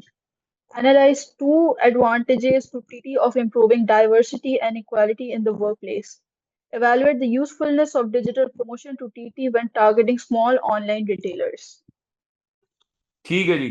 अब जरा मुझे एक एक करके बताएं कि कौन सी बात किस चैप्टर में दी हुई है। पहला सवाल, identify one business activity with in the coordinate sector. कहां पढ़ा था भाई? सर ये हमने चैप्टर पढ़ा था 1 यूनिट 1। Chapter number 2। एक मिनट रुक जाए, सही कर लूं मैं। कहां पढ़ा था भाई? Chapter chapter 1 number unit 2 1। Unit number 1 पहले पेज में 1। पढ़ा था हमने। ठीक है। What is coordinate sector? Sir वो सेक्टर जो आपको इंफॉर्मेशन सर्विस देता है, कंप्यूटिंग सर्विस देता है, क्लाउड सर्विस देता है, वेबसाइट सर्विस देता है, कोई भी इंफॉर्मेशन टेक्नोलॉजी की सर्विस देता है, उसको क्या बोलते हैं भाई? Contradictory sector. Coordinary sector. ठीक है। जरा मुझे बाकी 4 बताएं जी। जरा मुझे बाकी 4 बताएं और कौन से सेक्टर थे भाई? नाम ले भाई जरा। एक था प्राइमरी सेक्टर, प्राइमरी सेक्टर, एक था सेकेंडरी और सेक्टर, दूसरा Tertiary टर्शरी सेक्टर। tertiary ठीक है जी। sector. जवाब दुरुस्त है बाबा, जवाब दुरुस्त है। A2 explain the term supply chain management. Explain the term supply chain management कहां पढ़ा था हमने? सर ये हमने पढ़ा था यूनिट नंबर 4 के chapter number 29 chapter number operations में पढ़ा था। जी हमने 24 में पढ़ा था। सारी भाई क्या हो गया आपको? 29 तो सोर्स ऑफ फाइनेंस था भाई। ठीक, B1 में क्या कह रहा है? शिवा जल्दी पढ़े। Refer to table 1.1 and other information. Calculate TT's forecast total profit from the QZ contract. क्या निकालना है? हमें निकालना है फोरकास्ट। क्या निकालना है दोस्तों, मेरे साथ पढ़ें। Forecast. कैसे निकालूंगा? Yes, sir. पूरी क्लास रिपीट करें, कैसे निकालूंगा बोलो भाई? Total revenue minus total cost. जी आए सवाल देख के हाथ Total का revenue. खत्म करते हैं इसको। क्या रेवेन्यू गिवन है? जी 40,000. ये यूनिट्स गिवन है, अमाउंट गिवन है, क्या गिवन है ये? अमाउंट यार मुझे आवाज क्यों नहीं आ रही? जब बच्चे बात क्यों नहीं कर रहे? 34 बच्चे क्यों नहीं जवाब दे रहे मुझे भाई? और ये बच्चे खबरदार, अगर कोई छोड़ के गया, उम्र चेक करें, अगर कोई छोड़ के गया तो दोबारा ज्वाइन नहीं करने दीजिएगा उसको भाई, ये पेनल्टी लगेगी आपको जी। अब मुझे बताएं, दो तरह की कॉस्ट है, टोटल कॉस्ट में दो कॉस्ट है, डायरेक्ट कॉस्ट और इनडायरेक्ट कॉस्ट। Direct cost. हो सकता है डेटा ऐसा दिया होता और हो सकता है डेटा ऐसा दिया होता। Total cost is equal to कैसे? बोलो भाई कॉस्ट और वेरिएबल कॉस्ट। वेरिएबल कॉस्ट जी, ऐसा ही है भाई। वेरिएबल कॉस्ट में क्या दिया होता? मटेरियल, लेबर और ओवरहेड्स, ऐसा ही है। ठीक है जी। अच्छा जी, जरा चेक करें क्या इनडायरेक्ट कॉस्ट गिवन है, जी 9,000. और जरा ये पढ़े कैसे दिया हुआ है। Direct costs average per delivery 5. Average पर डिलीवरी, एक डिलीवरी के कितने चार्जेस हैं भाई? $5. इसका मतलब है सवाल में मुझे क्या ढूंढना है? Number of delivery. सवाल में मुझे क्या ढूंढना है? Number of Number of delivery. deliveries. अब ये इत्तफाक है, मैंने आपको बता दिया, वरना मैं बताऊंगा नहीं अगले सवाल में। जरा ये पढ़ने क्या दिया हुआ है, जब आप पढ़ें जल्दी। TT sales manager has forecast that TT will make 5,000 deliveries with the new contract. आ जाएगा आंसर? जी ठीक है जी। टोटल सेल कितनी होगी टोटल कॉस्ट? डायरेक्ट कॉस्ट 25 + 9 कितनी हो गई भाई?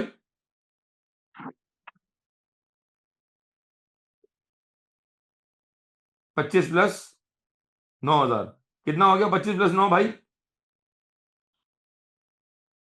बताओ भाई, कैलकुलेट तो करो भाई। ये जवाब क्यों नहीं आ रहा? 34,000 जी 34,000। शिवा आप कहाँ चले गए बेटा? शिवा आप लाइन पर हैं? जी सर है. तो आप आगे पीछे ना हो भाई, जो बिल्कुल अटेंटिव रहें भाई। घर में क्या हो रहा है, खाने में क्या बन रहा है, किचन में क्या पक रहा है, बाहर गेट पे कौन आया भाई, छोड़ दें आप। यहाँ फोकस करें, स्क्रीन पे देखें प्लीज। टोटल कॉस्ट कितनी हो गई भाई? 34,000. रेवेन्यू कितना दिया हुआ है? 40,000. तो 40 - 34 कितना आ गया प्रॉफिट हमारे पास? 6,000। 6,000 का. ठीक है, 3 नंबर ले लिया हमने। आगे चलो भाई, नेक्स्ट सवाल पे आओ। 3 नंबर ले लिया भाई, ये नंबर ले लिया हमने जी। B2 पे Explain one फटाफट। reason. Explain one reason why TT needs accurate cost information. Cost information के बारे में कहाँ पढ़ा था हमने भाई, बताएं जी, कहाँ पढ़ा था? Unit 5 में था। जी आगे चलें जी। सी पढ़े फटाफट, फिर डी में आए जल्दी से। Analyze two advantages to TT of improving diversity and equality in the workplace. कहाँ पढ़ा था? डाइवर्सिटी इक्वालिटी कहाँ पढ़ा था हमने? मोटिवेशन में पढ़ा था, HR एचआर में पढ़ा था? HR. एचआर में पढ़ा था जी। आगे डी पढ़े भाई, डी।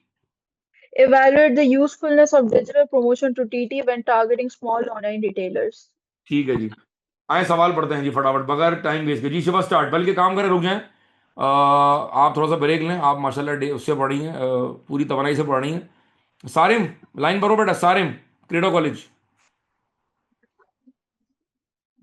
सारिम नहीं है,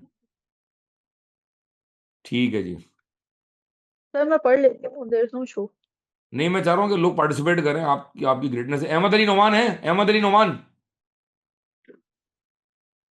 जी, नोमान पढ़े भाई। अगर आप जवाब नहीं देंगे ना तो मैं आपको ग्रुप से बाहर निकाल दूंगा। मुझे पूरी क्लास में तवज्जो के साथ चाहिए भाई, ये इस तरह नहीं करें यार। अगर आपके पास माइक का मसला है, ये नहीं करें भाई, तवज्जो पूरी दिया करें जी। अब्दुल समद लाइन पर है, अब्दुल समद। यार मैं ग्रुप से बाहर निकाल दूंगा, बता रहा हूँ, अगर आप जवाब नहीं देंगे तो। ये मैं बता रहा हूँ, आपको फाइनल वार्निंग दे रहा हूँ मैं जी जी। सर, पढ़ आवाज आ लीजिए जी, अब्दुल समद पढ़े भाई, स्टार्ट। सर आवाज आ रही है क्लियर? जी बिल्कुल आवाज है, लग रहा है आप मेरे गेट पे आ गए, इतनी जोर से आवाज आ रही। पढ़े शाबाश। कहाँ से? टीटी से? आप जहां से पढ़ना चाहें। आपको क्या लग रहा है सवाल कहाँ से पढ़ना चाहिए मेरा भाई? यहीं से पढ़ेगा ना, अल्लाह के हो गया। TT is a private limited company in country J. TT has contracts to deliver products to secondary, tertiary, and quaternary sector businesses. QZ is one of the largest manufacturers in the country J and plans to outsource its supply chain management. A contract has been agreed between TT and QZ based on the following cost and revenue data seen in table 1.1. TT's sales manager has forecast that TT will make 5,000 deliveries with the new contract. अच्छा मुझे पता है हमारी company कौन सी है। TT is a private limited company in country कौन सा भाई? J. TT has contract to deliver products to secondary tertiary and quarterly sector business. ठीक है जी। अच्छा क्यूजेड कौन है? क्यूजेड एक और कंपनी है, वो largest manufacturer in the country J and plans to outsource its supply chain management. A contract has been agreed between TT and QZ based on the following cost and data. आपस में दो कंपनियां क्या कर रही हैं? कॉन्ट्रैक्ट कर रही हैं। आगे चले फिर क्या हुआ भाई? TT employs 120 drivers. The majority of these drivers are white men aged between 40 and 60. A national newspaper has recently criticized the truck industry in country J for not having diversity and equality in the workspace. ठीक है, I hope Clyde, आपने कर लिया होगा। आगे चले। Clyde, the marketing manager, has been set an objective to increase TT's revenue. He has decided to target small online retailers. TT will pick up individual products from the small online retailers and deliver them to households. ठीक है। This would This would require a new fleet of smaller trucks, but has the potential to increase TT's revenue. Clyde plans to use digital promotion to target these small online retailers. अच्छा इससे पहले अगर मैं discuss करूं, मेरी request है पूरी class में मेरे प्यारे बच्चों, 5-10 सेकंड में पूरा सवाल एक बार खुद से दोबारा पढ़ लें। 10 सेकंड का ब्रेक है, मैं यहाँ बैठा हूं, सवाल दोबारा एक बार जल्दी से पढ़ लें। Yes, sir. ठीक है जी। अच्छा जी, अब जरा रिक्वायरमेंट दोबारा पढ़ लें शिवा जल्दी से। अच्छा देखें, दो तरीके हैं। अब आप मुझे मुझे आप लोग मिलकर बताएं, मेरे हिसाब से अगर मैं आपको 1-1 मिनट दूं तो क्या आप ऑनलाइन मैराथन में लिखना चाहेंगे, ये मुझे बताएं, या आप चाहेंगे कि सर हम बाद में ट्राई करेंगे, आप डायरेक्ट आंसर पे लाकर हमें समझा दें, रिवाइज करा दें। तो मुझे बताएं आप क्या चाहते हैं। क्या आप 1-1 मिनट लेके लिखना चाहते हैं, या हम टाइम सेव करके मैं आपको डायरेक्ट आंसर पे ले आऊं, ताकि मैक्सिमम पेपर कवर कर ले हम इस मैराथन के अंदर। जी फीडबैक दें जरा मुझे, मैं चाह रहा हूँ, देखूंगा आप लोग क्या चाहते हैं। डायरेक्ट आंसर पे आ जाए, अब्दुल्ला भाई कह रहे हैं जी। और sir answer direct. Direct answer कह रहे हैं, ठीक है चलें, ठीक है। लेकिन इसमें मेरी असम्पशन पता है क्या है मेरे प्यारे बच्चों, कि आप इसको प्रॉपर दोबारा अटेम्प्ट करेंगे, ये प्रॉमिस करें आप लोग यार। देखें जब तक अटेम्प्ट नहीं करेंगे ना, जब तक आप खुद से अटेम्प्ट नहीं करेंगे, पेपर में आपको डिफिकल्टी आएगी। तो क्या आप मुझसे प्रॉमिस कर रहे हैं कि आप करेंगे अटेम्प्ट भाई? प्रॉमिस करें भाई जी। Yes, sir. Promise. ठीक है, शिफा एक बार रिक्वायरमेंट दोबारा पढ़ लें जल्दी से। Sir, बिल्कुल start से। जी ABC जल्दी से दोबारा पढ़ लें। Okay. Identify one business activity within the quaternary sector. Explain the term supply chain management. Refer to table 1.1 and other information. Calculate TT's forecast total profit from the QZ contract. Explain one reason why TT needs accurate cost information. Analyze two advantages to TT of improving diversity and equality in the workplace.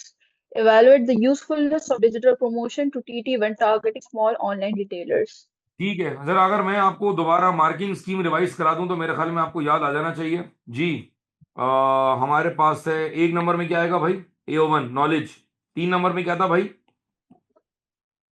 AO1 A1 A2 AO2। AO1 में क्या आएगा? A1 and knowledge, application. ठीक है जी। Application. अच्छा फिर हमारे पास क्या सवाल है भाई? फिर हमारे पास है कैलकुलेशन, और फिर 8 नंबर का सवाल है। ठीक है, 8 नंबर में क्या आएगा भाई? AO1 AO2 AO2, AO3। मेरी AO3. स्क्रीन दिख रही है भाई? Knowledge, G. Application, analysis. Analysis. जो बात मैं AO1 में बताऊंगा वही बात की एग्जाम्पल मैं कहाँ दूंगा? Application. और उसी बात का मैं क्या बताऊंगा जो भी एडवांटेज या डिसएडवांटेज सवाल ने पूछा है। बात समझ आ रही है? मैं लिंक जी. करूंगा आपस में। अच्छा 8 नंबर के लिए मैंने क्या बता दें, सवाल एग्जामिनर क्या पूछता है? 2 एडवांटेज बता दें, 2 बातें बता देगा, 2 डिसएडवांटेज बता दें। तो कितने पैराग्राफ बनाऊंगा भाई? 2 सर। 4 marks, 4 marks. ठीक है जी। 4 तो marks ब्रेकअप yes कैसे हो जाएगा? 8 नंबर का ब्रेकअप बताओ मुझे, 8 नंबर का ब्रेकअप बताओ। 2 to Sir, 4 knowledge 2 to 4, yes. 2 to 4. ऐसा ही है। तो यहाँ ब्रेकअप कितना हो जाएगा? 1 1 2 1 1 और 2। याद रहेगा भाई? 2 जी सर. जी 12 मार्क का ब्रेकअप बताएं भाई इवैल्यूएशन का। AO1 knowledge AO2 A1 A2 AO3 और AO4। AO4. A4 जी मार्किंग स्कीम बताएं जरा मुझे, शाबाश जल्दी से। 1 1 1 2 और फिर 6 6 और बताएं। AO1 2 1 marks, AO2 2 marks, AO3 2 marks. ठीक है, और मुझे बताएं कि इसका आंसर कैसे लिखेंगे भाई।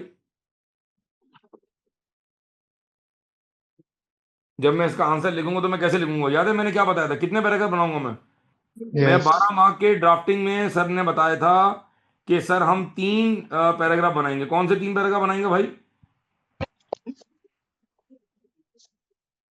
1, 2 और 3। ये क्या है, इवैल्यूएशन। कितने मार्क्स? 6 मार्क्स। 3 नंबर यहां लूंगा, 3 नंबर यहां लूंगा। क्या मेरी बात समझ आ रही है भाई? भूल गए? 12 मार्क्स के लिए मैं कितने पैराग्राफ बनाऊंगा? जवाब तो दो मुझे भाई, बोलो कुछ। 3 paragraphs, sir. 3 पैराग्राफ।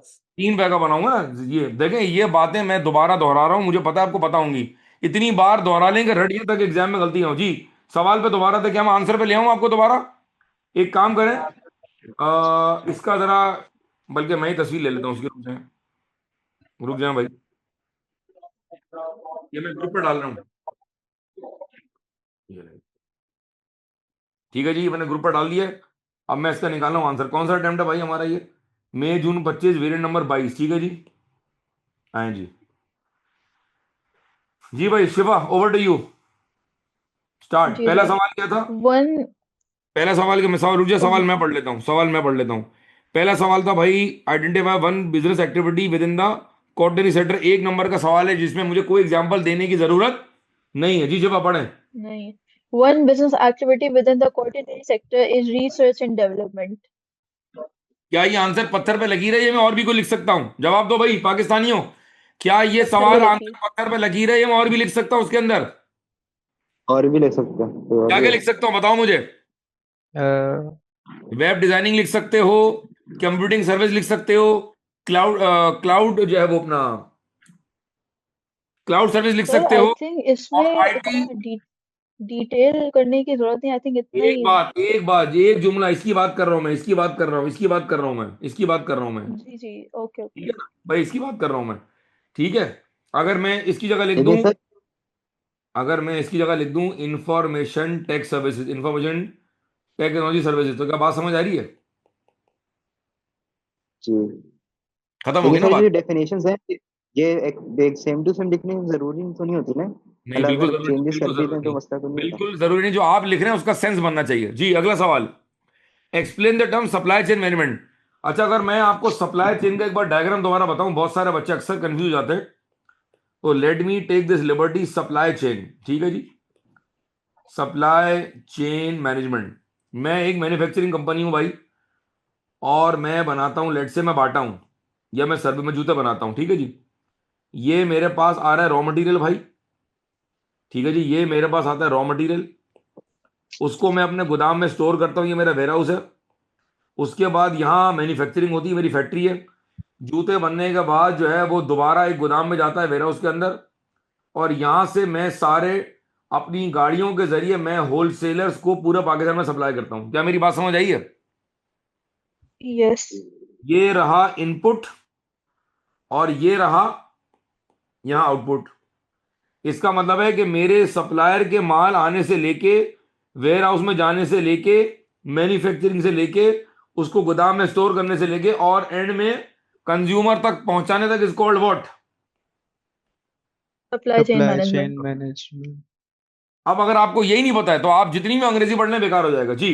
आंसर पढ़ें शिफा। Supply chain management means handling the entire production flow of a product to minimize cost but improve customer service. अच्छा, ये It बात बड़ी involves इंपॉर्टेंट how. है, सॉरी सॉरी मैं इंटरप्ट करूं, ये बात बड़ी इंपॉर्टेंट है कि इस पूरे प्रोसेस में कॉस्ट को मिनिमाइज करना है और कस्टमर सर्विस को बेहतर करना है। इसके लिए क्या जरूरी है कि आप जितनी वेस्टेज कॉस्ट है, जितनी भी आपकी कॉस्टिंग है, उसको कम से कम करें, चाहे इसके लिए आपको जस्ट इन टाइम फॉलो करना पड़े। समझ आ रही बात? आगे चले। अब ये कितने मार्क का सवाल था? ये It सवाल था 3 involves. नंबर का, AO1, और ये रहा AO2 एग्जाम्पल। AO2 बोले तो, AO2 बोले तो। एप्लीकेशन। Application. अब मुझे जरा पूरी क्लास बताए कि क्या इस एग्जाम्पल में आपको लग रहा है कि मैंने कोई बात सिनेरियो से लिंक की है? नहीं की है, जरूरत ही नहीं है। ये रहा हमारा सिनेरियो। कहां गए? पिछले सवाल में था ना, जरा पढ़े, देखिए मैंने एग्जाम्पल को सिनेरियो से लिंक नहीं किया है, पढ़े। It involves how raw materials are delivered to the business and how the business delivers products to customers to ensure products are produced and delivered efficiently, on time, and at the right cost. जी, मुझे बताएं क्या मैंने scenario से link करने की गुस्ताखी की है? हाँ या ना? नहीं नहीं सर। जरूरत ही नहीं है, लिंक करने की जरूरत ही नहीं है। ठीक है जी, अगला सवाल। क्या कैलकुलेट करना था भाई? Total cost sir total total profit cost मैं प्रॉफिट था कितना आ रहा है? हमारा हमारा भी कितना आ रहा था? 6000। 6,000। 3 नंबर पूरे ले लिए हमने। यस क्या ये इजी पीजी था भाई? यस जी जी, यस सर। अगले सवाल पे आते हैं। अगला सवाल तो मैं रुक जाए, मैं पढ़ रहा हूं। इवेल्युएट वन रीजन, टू नहीं, one reason why TT needs accurate cost information. जी पढ़ें। TT needs accurate cost information so that it can assess profitability for contracts such as the one with QZ.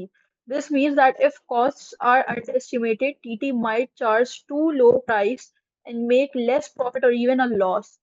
For example, knowing the true direct and indirect costs per delivery helps TT decide whether the QZ contract or new delivery services to online retailers are financially worthwhile. TT needs accurate cost information. Sir ये इस सवाल में TT और PT और क्यूजेड क्यों आ रहा है? इसलिए कि सवाल की रिक्वायरमेंट में क्या लिखा था? सवाल की रिक्वायरमेंट में लिखा था explain one reason why TT needs accurate information, cost information. इसका मतलब है इस सवाल में एग्जामिनर चाह रहा है कि आप सिनेरियो से उसको लिंक। जवाब नहीं आ रहा भाई। फिर सो गए, फिर सारे गायब हो गए एकदम से। भाई कहां चले गए हो? हेलो सर सवाल से लिंक करके जवाब देना है कि क्यों जी, टीटी इसलिए को जरूरत है। इसकी वजह बताओ। इसकी वजह के सवाल में दिया हुआ है मेरे बच्चे। हम्म, देखो मैंने पिछले जी सवाल में लिंक नहीं किया था क्योंकि लिंक करने की जरूरत उस सवाल में नहीं थी। इस सवाल में लिंक करने की जरूरत, है है क्योंकि और सवाल में उसने सिनेरियो का जिक्र करा है। नहीं किया। किया हुआ जी। एक काम करें, सॉरी। एक काम करें जरा अपना, कौन पढ़ा था अभी जी? अ, अब अब्दुल समद दोबारा पढ़ लेंगे। सारिम आप लाइन भरें, सारिम जी सर। जी पढ़ लें, दोबारा पढ़ लें एक बार आंसर, आंसर दोबारा पढ़ें। TT needs accurate cost information so that it can assess profitability for contracts such as the one with QZ. This बिल्कुल means ठीक। that if costs are underestimated, TT might charge too low price and make less profit or even a loss.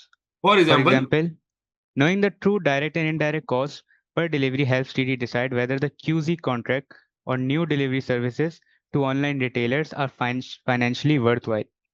अगर मैं इसका उर्दू में तर्जुमा कर दूं, अगर मुझे कॉस्टिंग नहीं पता, अगर मुझे एक्यूरेट कॉस्ट इन्फॉर्मेशन नहीं है, तो मैं ओवर चार्ज भी कर सकता हूं, मैं अंडर चार्ज भी कर सकता हूं। अगर मैं ओवर चार्ज करूंगा तो भी सेल कम हो जाएगी, और अगर मैं अंडर चार्ज करूंगा तो भी सेल कम हो जाएगी। कम हो जाएगी। इसका मतलब कि पूरा मेरा पूरा कॉन्ट्रैक्ट फाइनेंशियली वर्थवाइल है कि नहीं है। मिसाल के तौर पर अगर मैं जो कि मैराथन ले रहा हूं, अगर जिस कमरे में मैं बैठा हुआ हूं और जिस एनवायरनमेंट में एसी चल रहा है, ऊपर लाइटिंग है, पूरा स्टूडियो का माहौल बना हुआ है जी, एक एक जबरदस्त सा माहौल बना है, मेरा अपना दफ्तर है केनस का, मेरा अपना पर्सनल ऑफिस है। अगर इसकी कॉस्ट 2 लाख रुपए, मेरी बात समझिएगा, अगर इसकी कॉस्ट कितनी है 2 लाख। और जो आपसे रेवेन्यू आ रहा है वो 2 लेट से 25,000 रुपए आ रहा है, मुझे बताएं जो रेवेन्यू आ रहा है वो 25,000 है, जो कॉस्ट है 2 लाख रुपए, क्या इज इट वर्थ?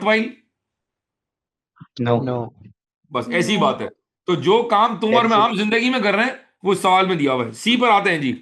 सी में कह रहे हैं एनालाइज टू एडवांटेजेस, दो एडवांटेज बताने हैं two TT of improving diversity and equality. ये सवाल में उसने कहां दिया हुआ था, याद है ना? वो जो सवाल में दिया था कि आप गोरे हायर करते हैं 40 से 60 के दरमियान। इसका मतलब है अगर आपने अपनी रिक्रूटमेंट के ऊपर ये पाबंदी लगा दी कि हम तो फला लोगों को ही रखेंगे, हम फला बैकग्राउंड के लोग रखेंगे, हम फला कंट्री के लोग रखेंगे, हम इस एज ब्रैकेट के लोग रखेंगे, हम काले रखेंगे, गोरे रखेंगे, इसका मतलब ये आपने क्या कर दिया? ये क्या किया आपने? Discrimination. इसका मतलब है आपने डाइवर्सिटी और इक्वालिटी पर कॉम्प्रोमाइज कर दिया। कॉम्प्रोमाइज। जी, आप इसका आंसर पढ़ें जी। जी सर मैं पढ़ लूँ पढ़ सारे? लें, बिल्कुल पढ़ें, बिल्कुल पढ़ें, बहुत अच्छा पढ़ रहे हैं आप।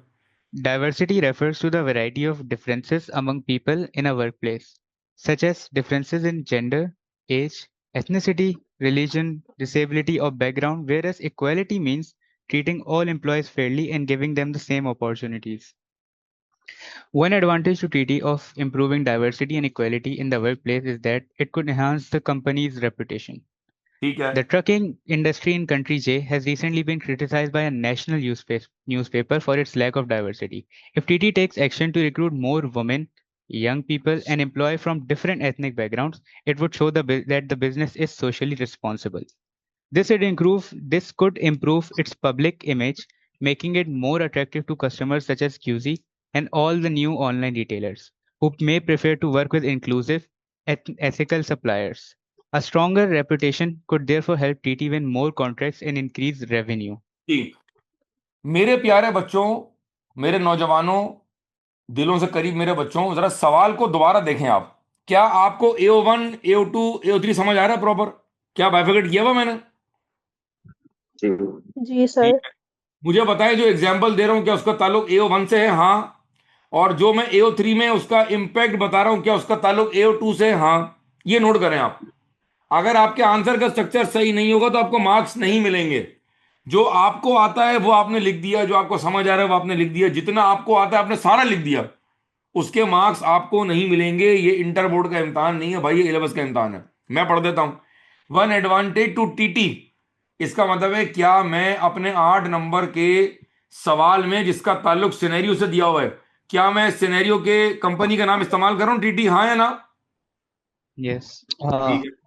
One advantage to TT of improving diversity equality in the workplace is that it could enhance the company's reputation. ये एडवांटेज बता दिया। अब आप एग्जांपल दे रहे हैं सर, अगर सुन ले, बहुत अहम बात करने जा रहा हूं। अगर ये जो अगली 4 लाइनें हैं, ये अगली 4 लाइनें आप अपने पल्ले से लिख रहे हैं कि सवाल में दिया हुआ था? ये शिफा बताएं मुझे आप। सर सवाल में दिया हुआ था। सवाल में दिया था मेरा बच्चा, very good. The trucking industry in country J has recently been criticised by national newspaper. अगर ये सवाल में पैराग्राफ ना होता, मेरा पूरी क्लास से सवाल है, कितने बच्चे लाइन पर हैं जी? माशाल्लाह 30 बच्चे बैठे हुए हैं जी, आ रहे जा रहे हैं कुछ लोग। अगर ये पैराग्राफ सिनेरियो में ना दिया होता तो फिर मैं यहां क्या लिखता एग्जाम्पल में? जवाब दें मुझे इसका। फिर मैं अपनी क्या तरफ लिखता? से एग्जाम्पल। फिर मैं अपनी तरफ से एग्जाम्पल लिखता, फॉर एग्जाम्पल कंपनी करके लिखता। बात समझ आ रही है? इसका मतलब है what is the learning outcome? Learning outcome ये हुआ कि अगर हम कोई आंसर की ड्राफ्टिंग कर रहे हैं जिसका P2 के पेपर में ऊपर कोई जिक्र खैर होगा, कोई इसकी बात हो रही होगी, तो फिर हम उससे लिंक करेंगे, वरना हमें लिंक करने की जरूरत नहीं। नहीं है। नहीं है। अच्छा, और एक बात और याद रखें, जब भी आप एनालिसिस में बताएंगे AO3 की बात कर रहा हूं, तो always start by this could improve. Repeat करो पूरी क्लास, पूरे साल रिपीट करो, this could improve, This This could could improve. improve. This will result in, This will result in. As a result of this, As a As a result of result this. of this, because of this, Because of this. The consequences will be like this. the consequences will be like this. Consequences will be like ये this. सारे जुमले सही, अगर आप इससे start लेंगे तो आपका AO3 गलत नहीं होगा। समझ आए मेरे प्यारे बच्चों? This could improve its public image, making it more attractive to customers such as QZ and the new small online retailers who may prefer to work with inclusive and ethical suppliers. A strong reputation could therefore help TT win more contracts and increase more revenue. समझ आ रहा है मेरे प्यारे बच्चों? Sir हम ऐसे अगर लिखें कि this may lead to और leading to उस तरह से, तो क्या ये appropriate होगा? दोबारा बताएं शिवा, दोबारा बताएं। आई एम आस्किंग सर कि अगर हम इसकी जगह this may lead to या further leading to इस तरह से करके लिख दें तो this will be appropriate? बिल्कुल सही होगा। देखो तुम्हारा एंड ऑब्जेक्टिव समझो क्या है।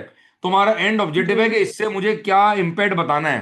सवाल अगर आपने पढ़ा, सवाल में एडवांटेज है, मुझे बताएं ये मैराथन हो रही है, बताएं मैराथन का एडवांटेज क्या है? सर मैराथन का एडवांटेज ये कि हमारा रिवीजन हो जाएगा, हम थोड़ा एक्टिव हो जाएंगे, आप ड्राफ्टिंग सिखाएंगे, हमारा रिकैप हो जाएगा। ये मैं क्या बता रहा हूं? अब इसकी अंग्रेजी क्या होगी Shifa? This could lead to, as a result of this, Yes.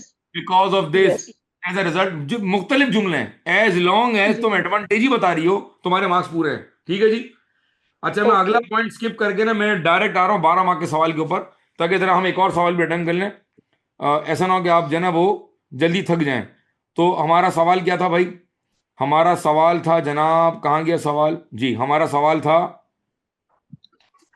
Evaluate, पूरी क्लास रिपीट करें, evaluate Evaluate the usefulness the usefulness of digital promotion to TT of digital promotion to TT when targeting small online retailers. When targeting small online retailers. When अच्छा, targeting इसका small मतलब, business. हाँ, इसका मतलब जरा मेरी बात सुने।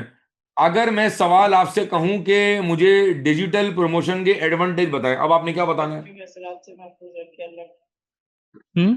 किससे?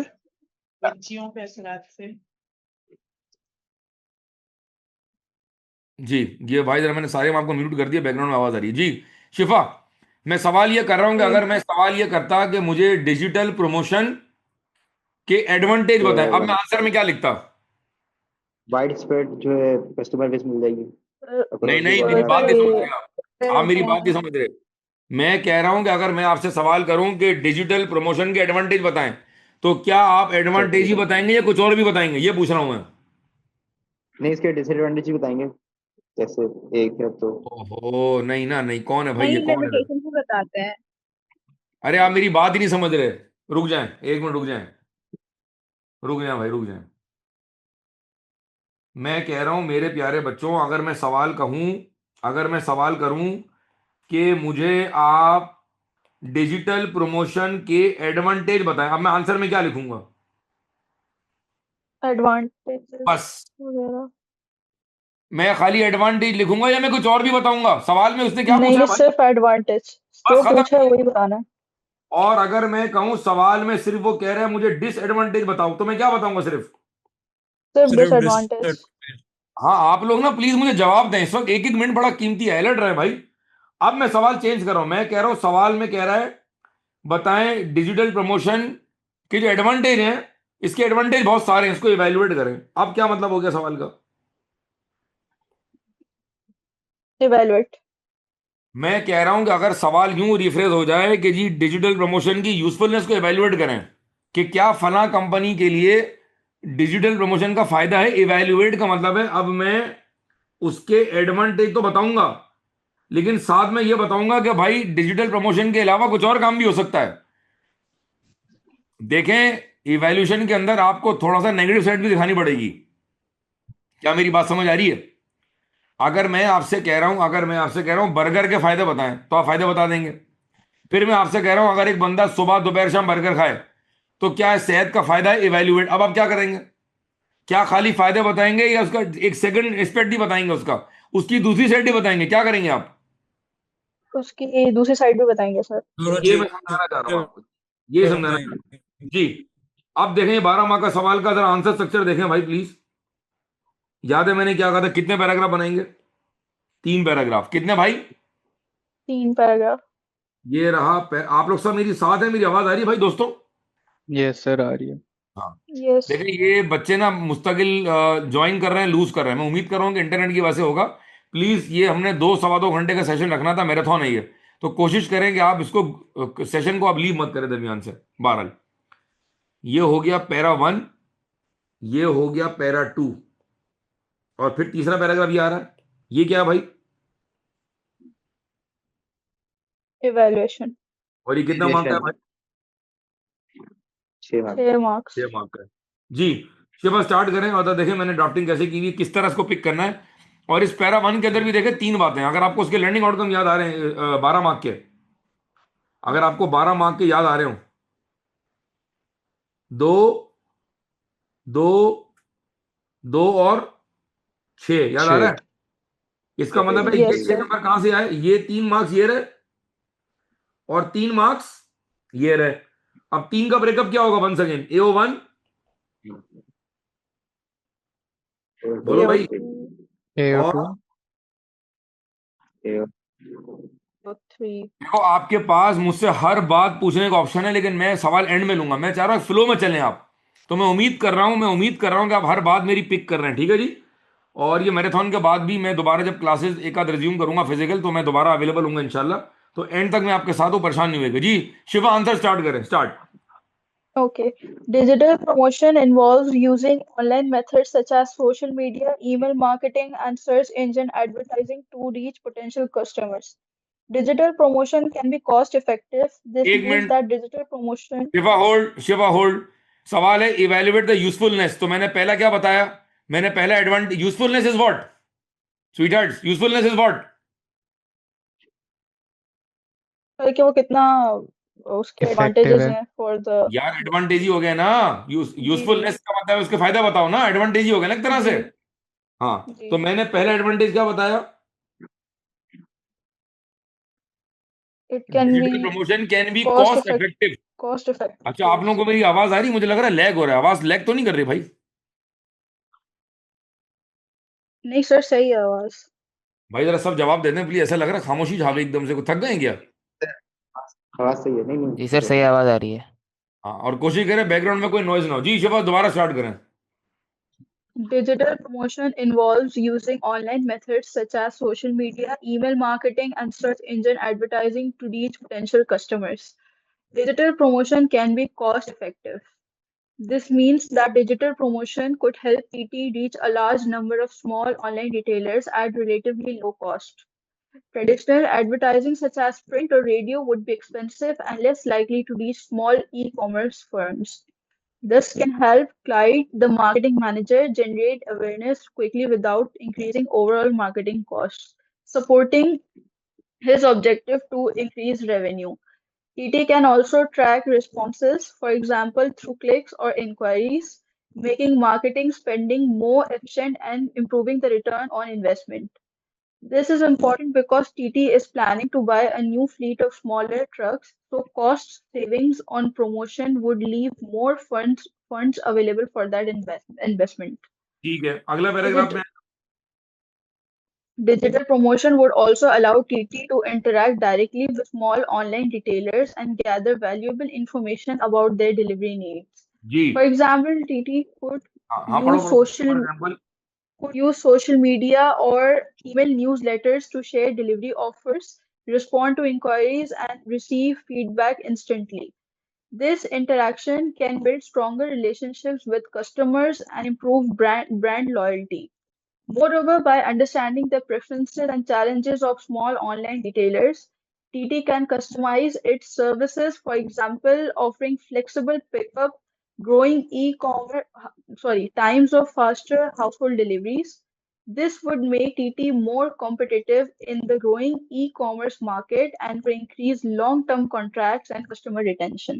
अच्छा देखें, ये जो इसका AO3 है ना, ये थोड़ा सा एक्सटेंसिव लिखा हुआ है। इसको अगर आप चाहें तो आप इसको थोड़ा सा समराइज कर सकते हैं, लेकिन अगर मैं इतना नहीं लिखूंगा और अगर मैं ऑलरेडी समराइज कर दूंगा तो आप जो पढ़ के जाएंगे, जो आप लिखेंगे वो बहुत ज्यादा समराइज होगा। तो अगर आपको लग रहा है सर आपने ज्यादा लिखा हुआ है, तो वो जान के ज्यादा लिखा हुआ है। मेरी बात समझ आ रही है? मैं ज्यादा लिखूंगा, आप इतना पढ़ के जाएंगे तो आपको रिटेन रहेगा।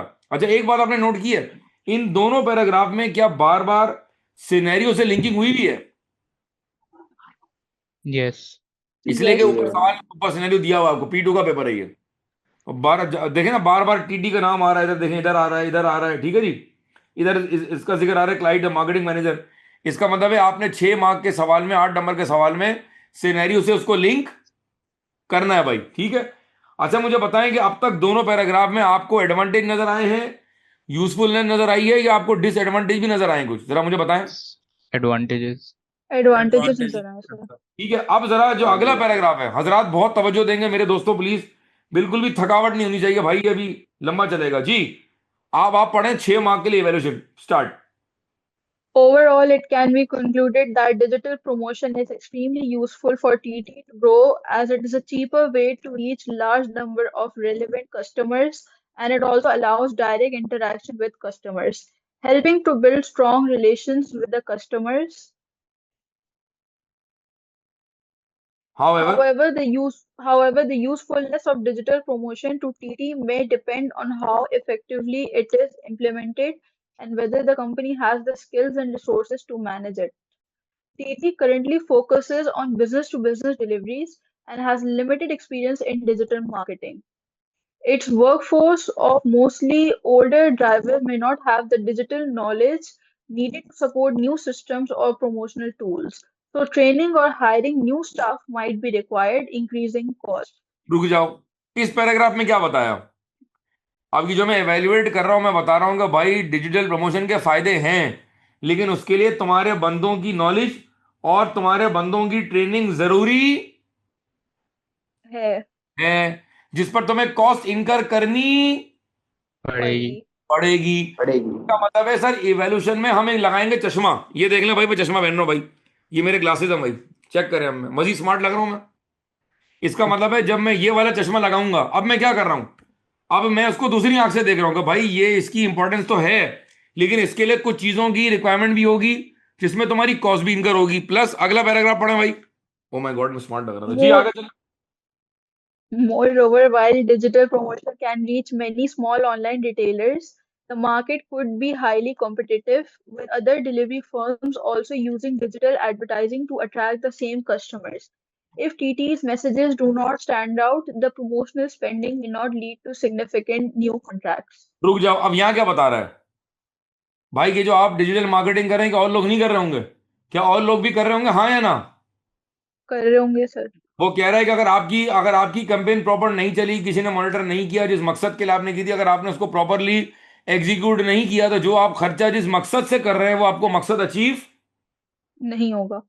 वंस अगेन मैंने कहा ना कि इस पैराग्राफ के अंदर, 6 माह के पैराग्राफ के अंदर थोड़ा सा डिफरेंट थॉट इस्तेमाल करनी है।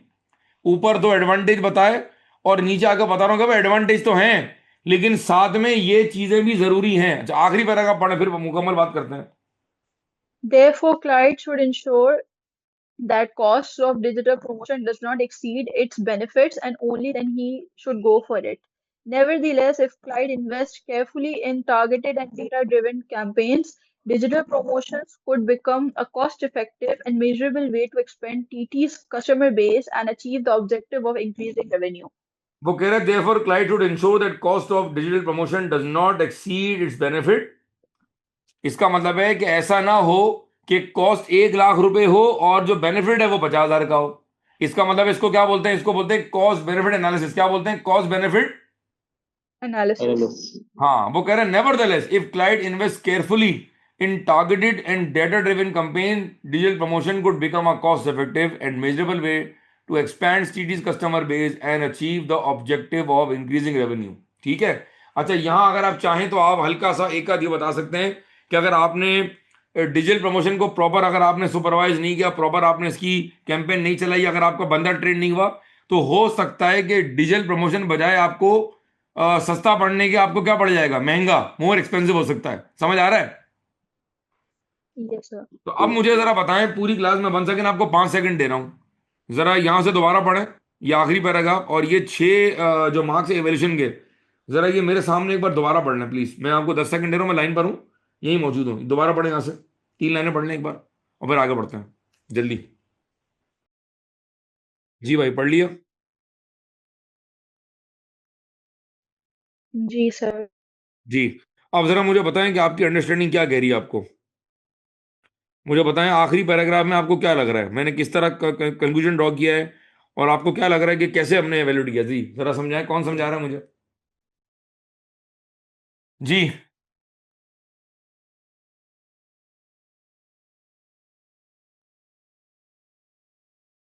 जी भाई, कौन बता रहा है कि 6 मार्क्स में आपको क्या लग रहा है, क्या हुआ है, किस तरह हमने इसको समराइज किया इस आंसर को? जी कौन बता रहा है भाई? क्या मैंने ऊपर 2 एडवांटेज बताने के बाद क्या मैंने हल्का सा क्रिटिकली इसको एवेल्यूट भी किया है, और मैंने बताया कि भाई डिजिटल प्रमोशन जो है अगर आपने इफेक्टिवली नहीं की, अगर आपने अपने बंदों को ट्रेन नहीं किया, अगर आपके पास स्किल्ड स्टाफ नहीं हुआ, तो आपको उल्टा लेने के देने पड़ जाएंगे। एक बात। दूसरा, मैंने बताया कि भाई अगर आपने इसको अगर प्रॉपर मॉनिटर नहीं किया, और तो उसके जो डिजायर्ड बेनिफिट है वो नहीं मिलेंगे, क्योंकि जहां आप ये मार्केटिंग कर रहे हैं वहां अगला आपका जो जो कॉम्पिटिटर है, जो आपका कॉम्पिटिटर है वो भी क्या कर रहा होगा? वो भी तो ये डिजिटल मार्केटिंग कर रहा होगा, हाँ या ना? बिल्कुल सही है। कंपटीशन काफी वो होगा डिफिकल्ट। प्लस अगर आपने देखा कि अगर आपको कॉस्ट बेनिफिट एनालिसिस नहीं मिल रहा, यानी कि मैं जो कॉस्ट इनकर कर रहा हूं मार्केटिंग में, अगर वो 4 लाख है, 5 लाख है, और बेनिफिट अगर 1 लाख है, तो हो सकता है कि डिजिटल प्रमोशन के यूजफुलनेस के होने के बावजूद मुझे उसका डिजायर्ड रिजल्ट या डिजायर्ड बेनिफिट नहीं मिलेगा। क्या मेरी बात समझ आई है भाई? Yes sir. Ji.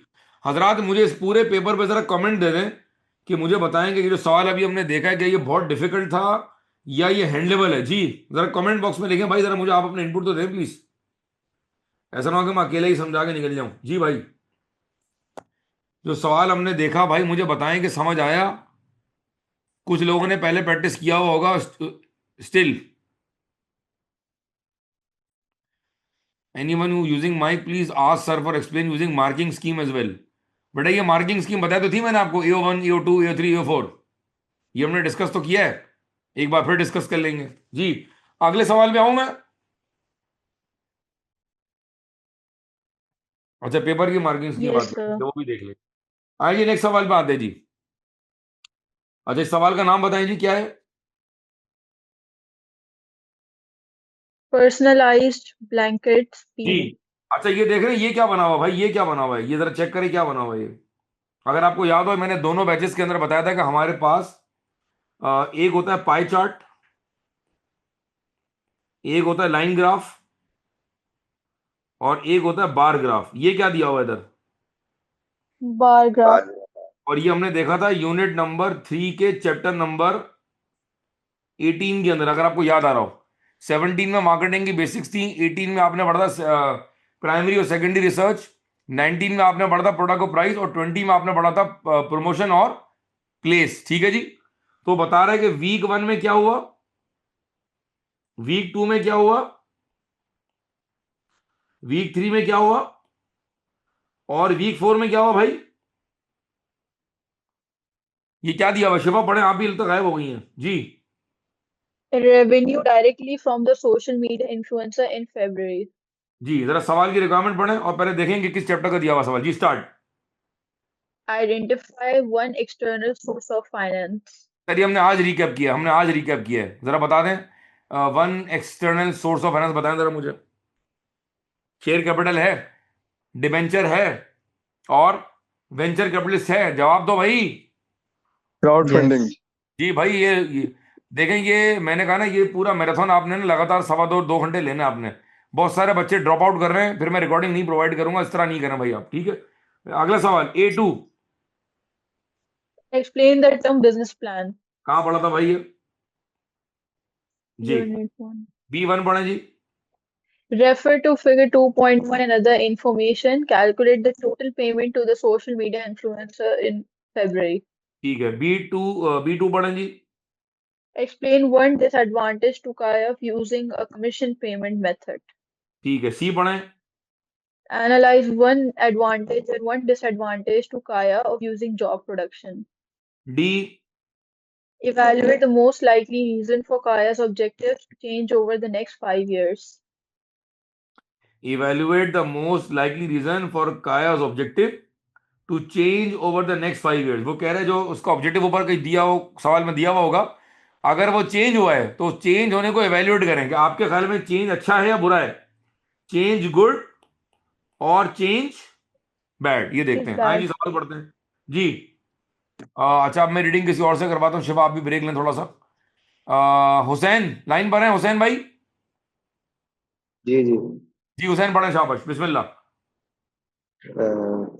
Kaya left university with a degree in textile design. Using her entrepreneurial qualities, Kaya set up PB as a sole trader. Sole Her trader, current ठीक है। objective is to break. अच्छा आज का objective क्या Her है भाई? current, जो बड़े रुक जाए रुक जाए रुक जाए रुक जाए भाई। okay. देखें 12 मार्क के सवाल में क्या था कि उसका जो ऑब्जेक्टिव चेंज हुआ है उसकी उसको एवेल्युएट करें। उसके लिए आपको यह पता हो कि उसका आज का ऑब्जेक्टिव क्या है। तो आज का ऑब्जेक्टिव क्या है Break even. जी? जरा अगर मैं यहीं पर बताऊं ब्रेक इवन का फॉर्मूले, आए रिवाइज करें। ब्रेक इवन कैसे निकालते हैं भाई? रुपीज और Units. Fix cost divide by CM percentage, और fix cost Contribution. Divide by CM per Contribution. Unit. Unit. यहां पर वो अमाउंट निकलेगा जो तुम कमाओगे तो तुम्हारा ब्रेक इवन हो जाएगा भाई। ऐसा ही है भाई। जी। और ऐसा ही है सर। यहां पर यूनिट्स निकलेंगे, तुम इतने यूनिट बेचोगे तो ब्रेक इवन होएगा। What is break even? No profit No No, loss. no sale loss. Less variable cost is equal to contribution margin. Contribution margin minus fix cost is equal to no profit, और no loss को हम क्या No कहते loss. हैं? This is what, this is your break Break even even. Position. समझ आ रही बात? Yes. ठीक है। और ये सीएम परसेंटेज कैसे निकालेंगे भाई? CM Selling price divide by minus. Sales multiply by 100, क्या निकल आएगा भाई? सीएम परसेंटेज निकल आएगी। सिंपल। आगे चलें जी, आगे चलें भाई Hussain. Kaya uses job production to make blankets which are personalized with a picture. ठीक है, Each customer logs into the PB website and choose the size of blanket. The customer then uploads a picture that they printed onto the blanket. Many of the Kaya's customers buy the blankets as gifts for the special occasions. ठीक है, Kaya has employed a social media influencer to promote her blankets. The influencer will be paid off $250 a week and a 5% commission on the revenue that comes directly from the influencer. F diagram 2.1 shows the revenue that came directly from the social media influencer in February. ठीक है, रुक जाओ जरा, ये पढ़े अपना हुसैन भाई, अच्छा पढ़ रहे हैं आप, B1 पढ़े बेटा। Refer to diagram 2.1 and other information. Calculate the total payment to the social media influencer in February. जी, क्या पूछ रहा है, कौन सी अमाउंट पूछ रहा है, टोटल पेमेंट किस महीने की पूछ रहा है? February. ठीक है जी, निकालें जरा। एक महीने में कितने हफ्ते होते हैं भाई? 4। शुगर है, सही बता दिया आपने। तो फेब का week number 1, week number 2, 1000 week number 3 और वीक नंबर 4, ये सब निकालेंगे जी। जिसने पहले किया हुआ है, कोई मसला नहीं, 23 बच्चे सब लाइन पर हैं, आपने निकालना है भाई, इसको आपने निकालना है इसको please. Week number 1 4000, week number 2 3000, week number 3 500, 10,500 week number 4 3000. 3000। कितना हो गया भाई?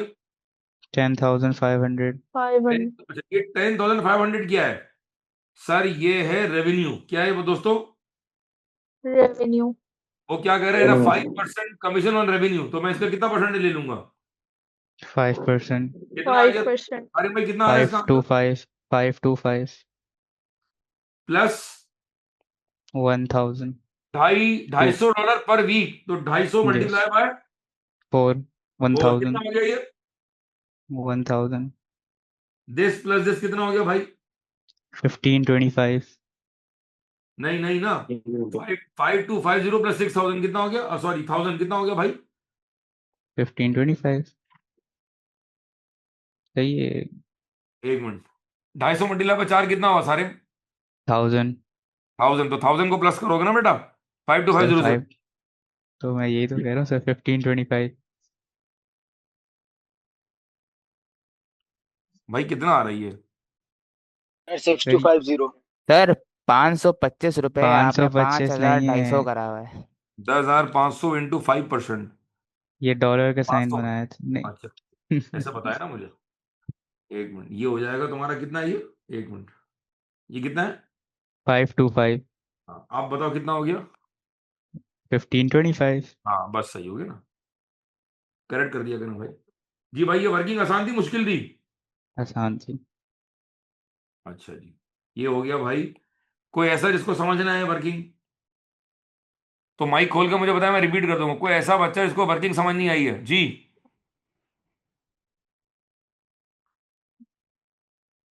जी, अब्दुल राफे, अहमद, फैसल, ईशल, हानिया, हरमैन, अब्दुल्ला, माज, मायरा, मैसम, ताहा इदरीस, मुबीन, मुश्तबा, कासिम, शाहजैन, शिफा, तलहा और बहुत सारे लोग जी। किसी को वर्किंग दोबारा समझ नहीं तो मैं समझाऊंगा भाई, रिपीट कर दें एक बार, ठीक है जी। देखें जी, वर्किंग कैसे बनेगी भाई, वर्किंग कैसे बनेगी, वो कह रहे calculate the total payment to the social media influencer in February. वो कह रहे फेब में, तो एक महीने में कितने हफ्ते होते हैं? 4। ये क्या दिया हुआ है? ये दिया हुआ है, दिया हुआ revenue directly from the social media influencer in Feb. ठीक है, हम कह रहे हैं वीक 1 में सेल कितनी हुई, ये चेक करें, ग्राफ क्या बता रहा है? 4000। ये 4000. अमाउंट आ गया, ये अमाउंट ये रहा। वीक 2 में रेवेन्यू कितना है? 3000, ये आ गया 3000। Yeah. वीक 3 में कितना है? 500, ये 500 आ गया। वीक 4 में कितना है रेवेन्यू? 3000, ये 3000 आ गया। 4000 प्लस 3000 प्लस 500 प्लस 3000 कितना हो गया? 10,500। वो कह रहा है 5% कमीशन ऑन रेवेन्यू, तो 10,500 का 5% कितना हो गया? निकालें। 10,500 का 5% हो गया भाई 525। यहां तक समझ आया? अच्छा, सवाल पढ़े। वो कह रहे थे influencer will be paid a salary of $250 a week. एक हफ्ते में, एक महीने में कितने हफ्ते होते हैं भाई? अच्छा, तो कितना हो गया अमाउंट? 1000. है 1,000 ना? 1000. हाँ, जी 1,000 में जी प्लस 1000. करें कितना आएगा? 1525. कितना आंसर आ गया 1525. जी? अब समझ आया भाई? 1525. जी, अब सबको क्लियर हो गया भाई? दोस्तों आगे बढ़ूं?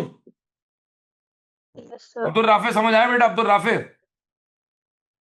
अब्दुल राफे जी, शुक्रिया बेटा, थैंक यू। अच्छा जी, आगे चले अपना हुसैन भाई, B2, B2 पढ़े। हुसैन कहाँ गए? हुसैन, हुसैन भाई चले गए जी। शिफा पढ़ लें आप। शिफा आप भी चली गई, गायब हो गई। जी sir, here. B2 पढ़ लें। Okay.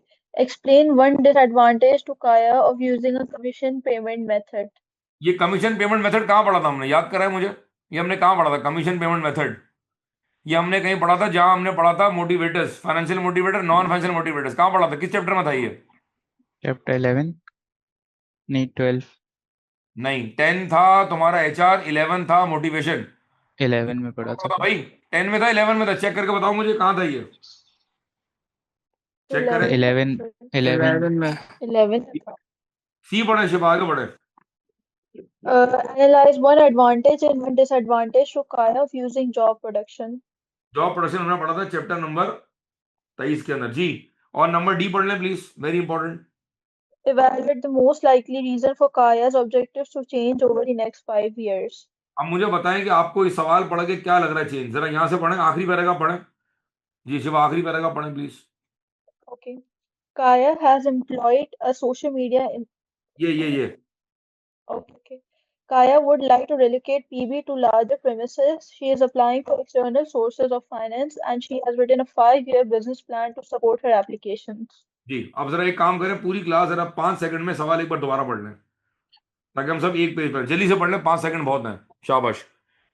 और खबरदार अगर किसी ने क्लास छोड़ के कोई गया है, मुस्तकिल बच्चे में देख लो छोड़ छोड़ के जा रहे हैं जी। आगे चलूं भाई? जी सर. Yes, sir. चले जी। अच्छा, 1 सेकंड, सवाल की तस्वीर जरा खींच के मैं ग्रुप पर डाल देता हूँ, ताकि हम स्पीड में इसका आंसर देखें, ठीक है जी। और 1 सेकंड, ये क्लास जब खत्म होगी तो आपने घर में प्रैक्टिस करनी है। अगर आपने एक सवाल 2 मरतबा भी कर लिया तो मसला कोई नहीं, कोई गम नहीं है इसके अंदर। The more you practice the better it is, ठीक है भाई। 1 मिनट, कहाँ गया हमारा ग्रुप जी? ये रहा जी, ठीक है जी, मैंने ग्रुप पर डाल दिया भाई। आया नहीं आया? तो कौन से ग्रुप पे डाल रहे हैं? रिसीव नहीं हुआ। 1 मिनट रुकिए, Same here. ये मैंने डाला है जो हमारा मेन ऑफिशियल ग्रुप है ना, वहां डाल दिया मैंने, जो पेड ग्रुप है ना बच्चों का। चले जी, मैं इसका आंसर निकाल रहा हूँ जी। सारिम आप पढ़ेंगे? सारिम? जी सर, पढ़ लेता हूँ। अच्छा जी, बहुत शुक्रिया भाई। जी भाई, लेट स्टार्ट जी, स्टार्ट। सर लोड हो रही है। अच्छा, one external source of finance is government grants. अच्छा, यहाँ ना समझाने की जरूरत है ना एग्जाम्पल देने की जरूरत है, क्योंकि learning outcome as per AO1 is knowledge.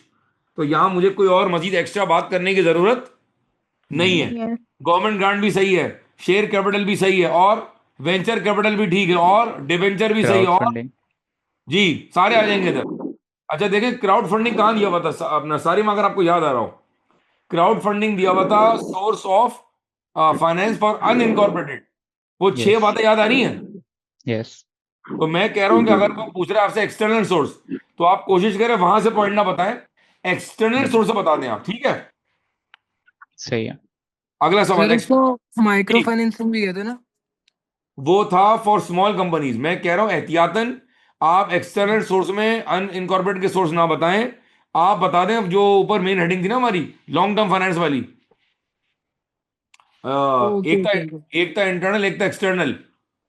External में कितनी बातें थी याद है ना? याद कराई थी मैंने, 8 और 3 11 बातें थी ना। वो जी। 8, वो 8 बातें याद आ रही हैं? ये वो है, यस। ये वो 8 बातें हैं जी। अगला सवाल, business plan, explain the term business plan जी, पढ़े। A part 2. A business plan is a written document that outlines business objectives and the strategies it will use to achieve them. अच्छा, It includes AO2 आ गया जी, पढ़े पढ़े पढ़े।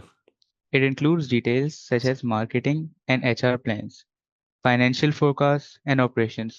For example, an entrepreneur starting a cafe might create a business plan showing the target market, expected costs, pricing strategy, and projected profits to help secure a bank loan. Sir ये कहां से word इस्तेमाल की? Target market और expected cost और pricing strategy और expected profit. Sir ये हमने पढ़ा था कंटेंट्स, याद आ रहा है? कंटेंट्स ऑफ, क्या लिख रहा हूं भाई, बोलो Business plan. Contents of business plan. जी। ठीक है जी। सर ये एग्जांपल कैफे की दी हुई है, आप कोई और एग्जांपल दे सकते हैं? यस। अब मुझे बताएं कि जो एग्जांपल दी हुई कैफे की, क्या ये ऊपर सिनेरियो में कैफे दिया हुआ है या वहां कुछ और दिया हुआ है? कुछ और दिया होगा। इसका मतलब है मैं इस तरह के सवाल में कोई और एग्जांपल नहीं दे सकते। दे सकता हूं। नहीं देते, दे सकता हूं, उल्टा बोलता हूं। सॉरी। हाँ सॉरी, लगेगी पेनल्टी, जुर्माना लगेगा भाई जी। अच्छा जी, बी पार्ट में क्या था कि आप इन्फ्लुएंसर को क्या पैसे दे रहे हैं, कितने आ गए भाई, ये देख लें। सही है हमारा आंसर। Yes. अच्छा, सी पार्ट क्या था भाई? Sorry, third part, explain one disadvantage to Kaya of using a commission payment method. जी पढ़े। डिसएडवांटेज का एडवांटेज नहीं क्या है भाई? जी. जी। One disadvantage to Kaya of using a commission payment method is that it could increase her labor costs if the influencer generates high level of revenue. Since the influencer receives 5% commission on all sales made through them, as sale rise, Kaya's total payments also rise. This could make it hard for Kaya to control her costs and achieve her objective of breaking even, especially as she already pays the influencer a fixed salary of $250 per week. Objective of break even कर दें इसको, grammar सही कर लें, break even, या कर दें offer objective of achieving break even. ठीक है। Hmm. Specially as you already pays the influencer a fix salary of $250 per week. मुझे बताएं, यहां मैंने एग्जाम्पल जो दी है उसका ताल्लुक सिनेरियो से नहीं था, लेकिन जो यहां मैंने एग्जाम्पल दी उसका ताल्लुक सिनेरियो से है। क्यों, वजह सारिम? सर बिकॉज क्वेश्चन की डिमांड ये थी। क्वेश्चन की डिमांड ये थी, छा के लड़के। एक्सप्लेन वन डिसएडवांटेज टू काया, इसका मतलब है अगर सवाल जर्नल होगा तो लिंक करने की जरूरत नहीं, अगर सवाल जर्नल नहीं है, सिनेरियो से लिंक है, तो फिर जवाब में लिंक करने की जरूरत है। जी, C part, analyse one advantage and one disadvantage. क्या पूछ रहा भाई? Of job production, one advantage और वन डिसएडवांटेज। कितने मार्किंग स्कीम बताएं जी, मुझे मार्किंग स्कीम बताएं। 4 दो अच्छा 4 एंड 4 और 4, 8 नंबर हो गए ना। अब 4 का ब्रेकअप क्या है? 4 का ब्रेकअप बताओ। 1 1 2 यस AO1 देख लो भाई, गौर से देख लो भाई, मैं स्क्रीन को बड़ा कर रहा हूं। AO1 ये रहा, AO2 और ये रहा AO3। क्लियर है भाई? जी सर। ये पढ़े सारे।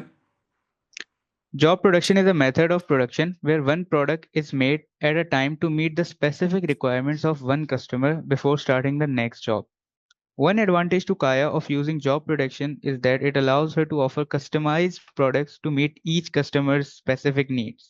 This means that in the case of PB, every blanket is personalized with a picture uploaded by the customer, which allows customers to get what they desire. This level of personalization can help Kaya differentiate her products from other competitors and attract customers buying gifts for special occasions, which results building a strong reputation for quality and uniqueness, which may increase customer loyalty and repeat purchases, therefore increasing overall sales and market share of PB. अच्छा, मैं आपको एक और tip दूं बड़ी गजब की, जाते जाते एक और टिप दूं आपको आज। आप जरा इसमें कीवर्ड्स देखें जरा मेरे साथ, कीवर्ड्स को हाईलाइट करते हैं। ये वो जुमले हैं, मैं कोशिश करूंगा, मैं प्रॉमिस नहीं कर रहा, मैं कोशिश करूंगा कि मैं आपको बज़ वर्ड्स जो हैं वो बहुत सारे जुमले आपको निकाल के दूं, ताकि अगर आप उनको पढ़ लेंगे तो आपकी ड्राफ्टिंग बहुत बेहतर हो जाएगी। ठीक है, जरा गौर करते हैं।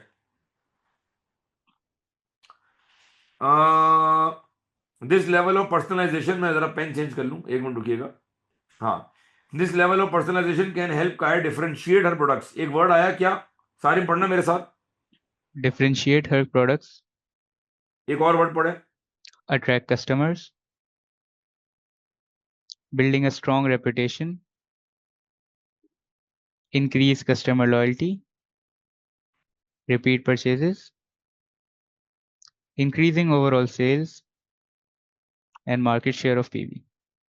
PBXYZ। अब पूरी क्लास आ रही है, बजवर्ड पढ़े मेरे साथ, पूरी क्लास, जितने बच्चे लाइन पर हैं, तकरीबन 22-23 बच्चे जी, सब मिलकर पढ़े। Differentiate her products, Differentiate our products, Her track products, customers, attract customers, building a strong reputation, building a strong reputation, Building a strong increase customer loyalty, increase customer Customer- loyalty, customer repeat purchases, repeat purchases, increasing overall sales, increasing overall sales, and increasing market share of the company. and increasing market share of the ये company. वो जुमले हैं जो मोर और less 8 number में और 12 mark में कहीं ना कहीं लामाला रिपीट हो रहे हैं. तो अगर ये जुमलों की मैं रोजाना प्रार्थना करना शुरू कर दूं, मैं जुमले बार बार कहीं पढ़ूं नोट करके, तो क्या मेरी ड्राफ्टिंग बेहतर हो जाएगी? क्या एग्जाम में मैं ऑटोमेटिकली जुमले इस्तेमाल कर सकता हूं ये? Yes. जी, बस मैं ये बताना चाह रहा था, अक्लमंदों के लिए इशारा काफी. जी सारे भाई डिसएडवांटेज पढ़ ले जल्दी से फटाफट. However, a disadvantage of using job production is that it might be expensive. This means that as each blanket is made individually to customer specification, Kaya may experience high labor costs. As for some designs, labor may demand higher pay, and due to different designs, purchasing cost of raw material may increase as PB won't be buying a specific raw material in bulk. This can make it hard to benefit from economies of scale. Moreover, as Kaya's current objective is to break even, the higher cost could make it more difficult for her to cover her expenses and reach break even point or earn a profit, which might make survival difficult. जी जरा मुझे इसको मफहूम बता दे इसका. वो कह रहा है job production का डिसएडवांटेज क्या है भाई? सर इसका डिसएडवांटेज ये कि ये क्या हो सकता है भाई? एक्सपेंसिव हो सकता है. जब आप हर ब्लैंकेट को कस्टमर के मुताबिक स्पेसिफिकेशन के मुताबिक उसको बनाएंगे तो आपकी लेबर कॉस्ट बढ़ जाएगी डिजाइन की वजह से. हाँ या ना? क्या लेबर थोड़ा Yes. डिमांड करेगा? हाँ या ना? क्योंकि हर ब्लैंकेट Yes. डिफरेंट है, हर ब्लैंकेट का मटेरियल डिफरेंट है, उसका प्रिंट डिफरेंट है. लिहाजा ये जो जॉब कॉस्टिंग है ये आप बल्क में नहीं बना रहे. यहां आपको इकोनॉमी ऑफ स्केल, यहां आपको इकोनॉमी ऑफ स्केल. आवाज ही नहीं आ रही भाई. क्या थक गए हो क्या भाई? जवाब दो. जॉब ऑर्डर कॉस्टिंग में इकोनॉमी ऑफ स्केल मिलेगा हाँ या ना? Yes. नहीं मिलेगा ना. बल्क में अच्छा, थोड़ी हाँ. बना रहे हैं. अच्छा हाँ सही है यार Okay. क्या हो गया भाई? ये क्या लोग सो गए हैं क्या? अल्लाह माफ कर. जवाब दो भाई. सारिम कहाँ गए? Shiva, Abdul Samad, Rafay, Ahmed, Faisal, Present, sir. कहानियां कहाँ गए आप लोग? भाई जॉब प्रोडक्शन में क्या आप जॉब प्रोडक्शन में एक जैसे यूनिट बना रहे हैं या अलग अलग बना रहे हैं? अलग अलग अलग अलग बना रहे हैं. भाई इकोनॉमी ऑफ स्केल कहाँ मिलेगा? घंटा मिलेगा इकोनॉमी ऑफ स्केल? नहीं मिलेगा, मास प्रोडक्शन नहीं है ये. जी भाई. दिस कैन मेक, सारिम भाई, this can make it harder This to can make benefit it from. harder. Economies of scale. Scale. और आपका जो करंट ऑब्जेक्टिव है वो ब्रेक इवन है. जितनी कॉस्ट ज्यादा होगी तो आपके लिए ब्रेक इवन करना मुश्किल से मुश्किल होता चला जाएगा. हाँ या ना? Definitely, Yes. sir. अच्छा आए जरा बजवर्ड देख लें सारे भाई. आपका सारे भाई बजवर्ड की जिम्मेदारी मेरी आपकी कंबाइंड है. जरा अंडरलाइन करें. ठीक है, sir. The higher cost could make it more difficult for her to cover her expenses, reach break-even point, earn a profit, might make survival difficult. ये जुमले ना बार बार रिपीट करने आपने प्रैक्टिस में कहीं नोट करके, या मैं नोट करा दूंगा ताकि जब आप ड्राफ्टिंग करें तो ये जुमले फ्लो में निकलें. सही है जी. अच्छा जी. अच्छा डी पार्ट क्या था भाई? जरा डी पार्ट पे दोबारा आ जाएं. डी पार्ट था हमारे पास दोस्तों. रुक जाएं जी. कहाँ गया भाई D part? Why would her objectives shift in a few years? हाँ वो कह रहे हैं इवेल्युएट. फिर समझे, evaluate the most likely reason for Kaya's objective to change over the next 5 year. तो मुझे बताएं आज उसका ऑब्जेक्टिव क्या था? Break even. अच्छा ब्रेक इवन. अच्छा मुझे उर्दू में बताएं कि आप ब्रेक इवन की ख्वाहिश क्यों रखते हैं? सर आप ब्रेक इवन की ख्वाहिश उस वक्त रखते हैं जब आप चाहते हैं कि बस मैं सरवाइव कर जाऊं और मैं अपनी कॉस्ट निकाल लो. निकाल लूं, कवर कर लूं. अभी मुझे प्रॉफिट की तमन्ना नहीं है. मैं चाह रहा हूं कि मैं कम से कम कॉस्ट टू कॉस्ट पे काम कर लूं. ठीक है. तो वो कह रहा है कि आप जो काया का ऑब्जेक्टिव है जो ओवर टाइम चेंज हो रहा है अगले 5 सालों में, उसको इवेल्युएट करें.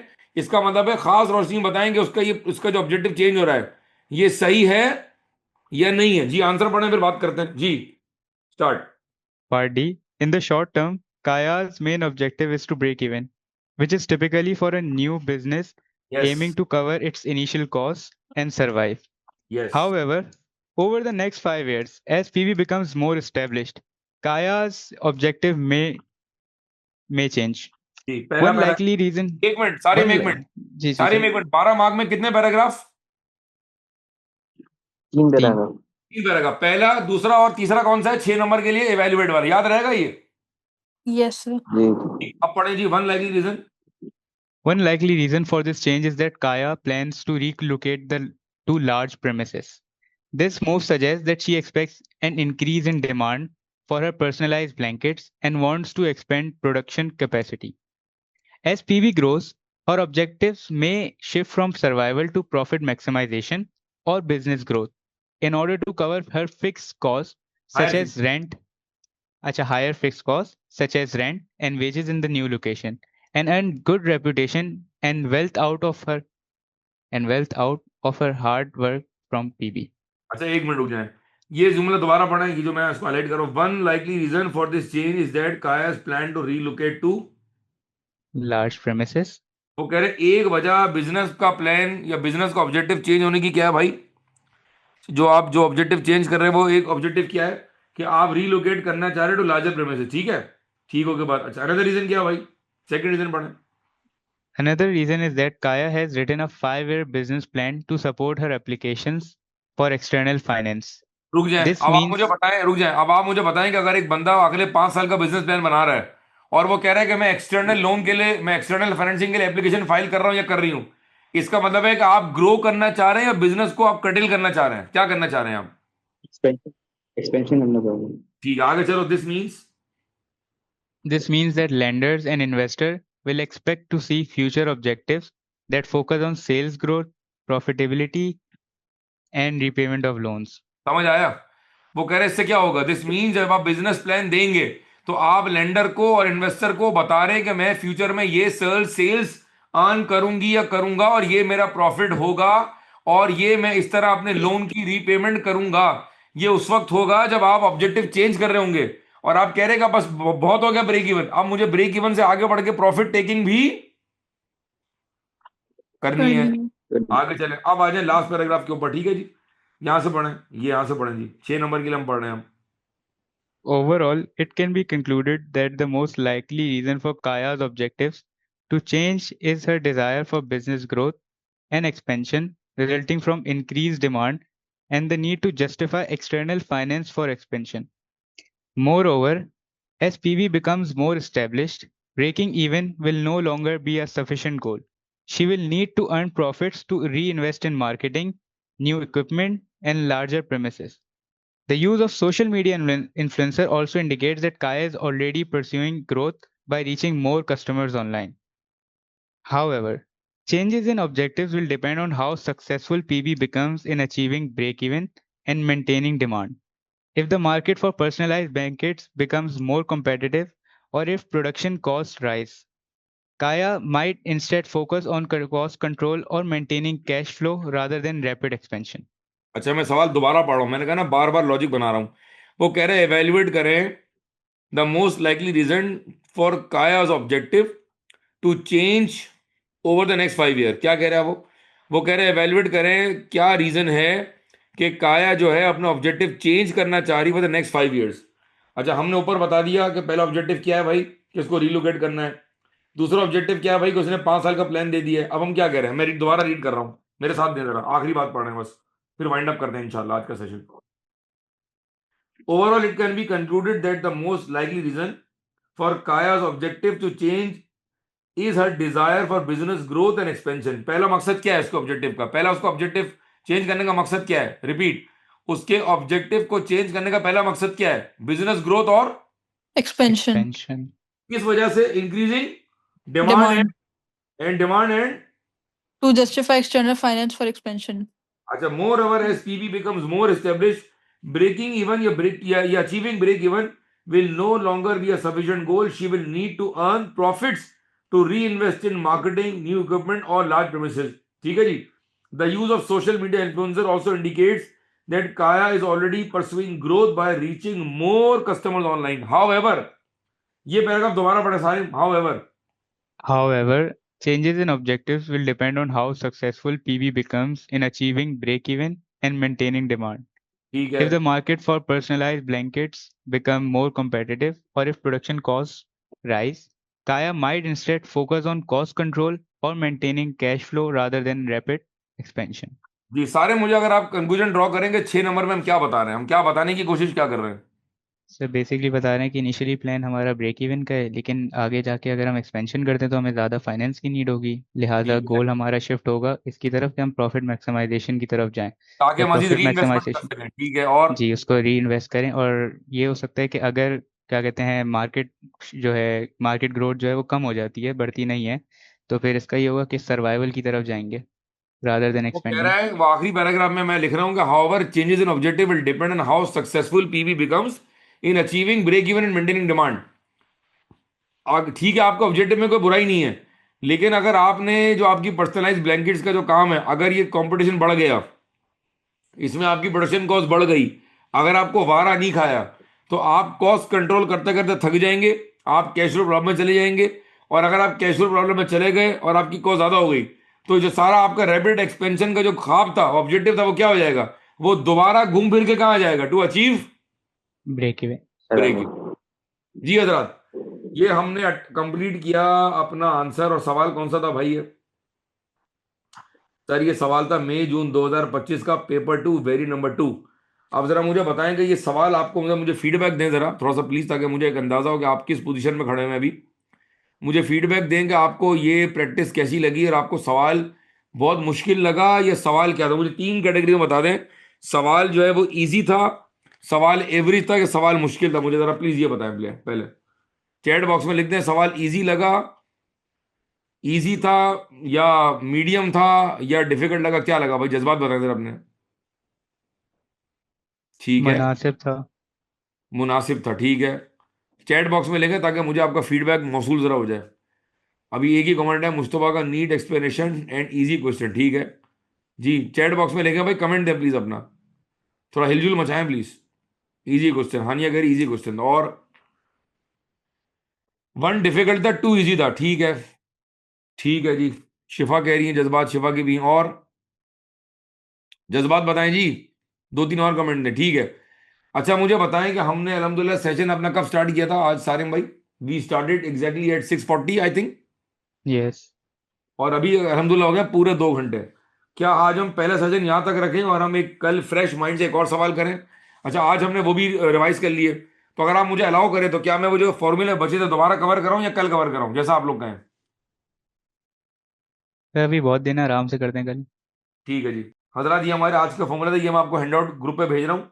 Value added market capitalisation, sales growth, labour turnover, time rate salary, piece rate salary, commission, market share, market growth, market size, labour productivity, capacity utilisation जी, profit, working capital, net cash flow, closing balance, opening balance, variable cost, total variable cost, average fix cost, revenue, unit contribution, total contribution, total cost, average cost, ये हम इंशाल्लाह कल देख लेंगे। सही agreed है भाई? अच्छा जरा आज के सेशन का मुझे अगर फीडबैक थोड़ा सा दे दें भाई, क्योंकि ज़रा ये एक डिफिकल्ट काम था। अब तक मैंने आपको पूरा बैच फिजिकल पढ़ा है, ये मैराथन हम ऑनलाइन कंडक्ट कर रहे हैं, इसीलिए इतने बच्चों ने इसको ऑप्ट किया। तो अगर आप अपना फीडबैक दे देंगे तो दैट विल बी अमेजिंग। अपना एक लाइन का फीडबैक है, एक वर्ड लिख दें ताकि मुझे थोड़ा हौसला मेरा बढ़ जाए। और अगर कोई इंप्रूवमेंट की गुंजाइश है तो वो मुझे आप प्राइवेट विंडो बता दें जी। अगर आप 10-12 बच्चे फीडबैक दे दें प्लीज़, कि सेशन का ऑब्जेक्टिव मीट हुआ नहीं हुआ। आज हमारा पहला था, मेरे लिए भी चैलेंज था कि आपको ऑनलाइन मैंने कैसे हैंडल करना है, लेकिन अल्हम्दुलिल्लाह मुझे बहुत अच्छा लगा, बहुत मज़ा आया, आपने बड़ा अच्छा पार्टिसिपेट किया जी। फीडबैक अगर आप दे दें प्लीज़। बल्कि चले मैं काम करूंगा, मैं पोल डाल दूंगा उसके ऊपर, ठीक है, मैं पोल डाल दूंगा, मैं पोल डाल देता हूँ, ठीक है। कोई फीडबैक देना चाहेगा जी बिफोर रिमाइंड अप? अल्हम्दुलिल्लाह, ठीक है जी, जज़ाकल्लाह दोस्तों, थैंक यू सो मच, बहुत अच्छा लगा। इंशाल्लाह फिर कल मुलाकात होगी सेम टाइम। कल क्या देना भाई? जुमेरात है कल, ठीक है, सेम टाइम इंशाल्लाह कल हम .6:30 स्टार्ट कर देंगे, ठीक है जी। थैंक यू वेरी मच, अपना बहुत सारा ख्याल रखेंगे, रिवीजन करते रहेंगे और इंशाल्लाह पॉजिटिव रहेंगे तो अल्लाह आपको कामयाब करेंगे। थैंक यू सो मच, अपना ख्याल रखें, अल्लाह हाफिज जी।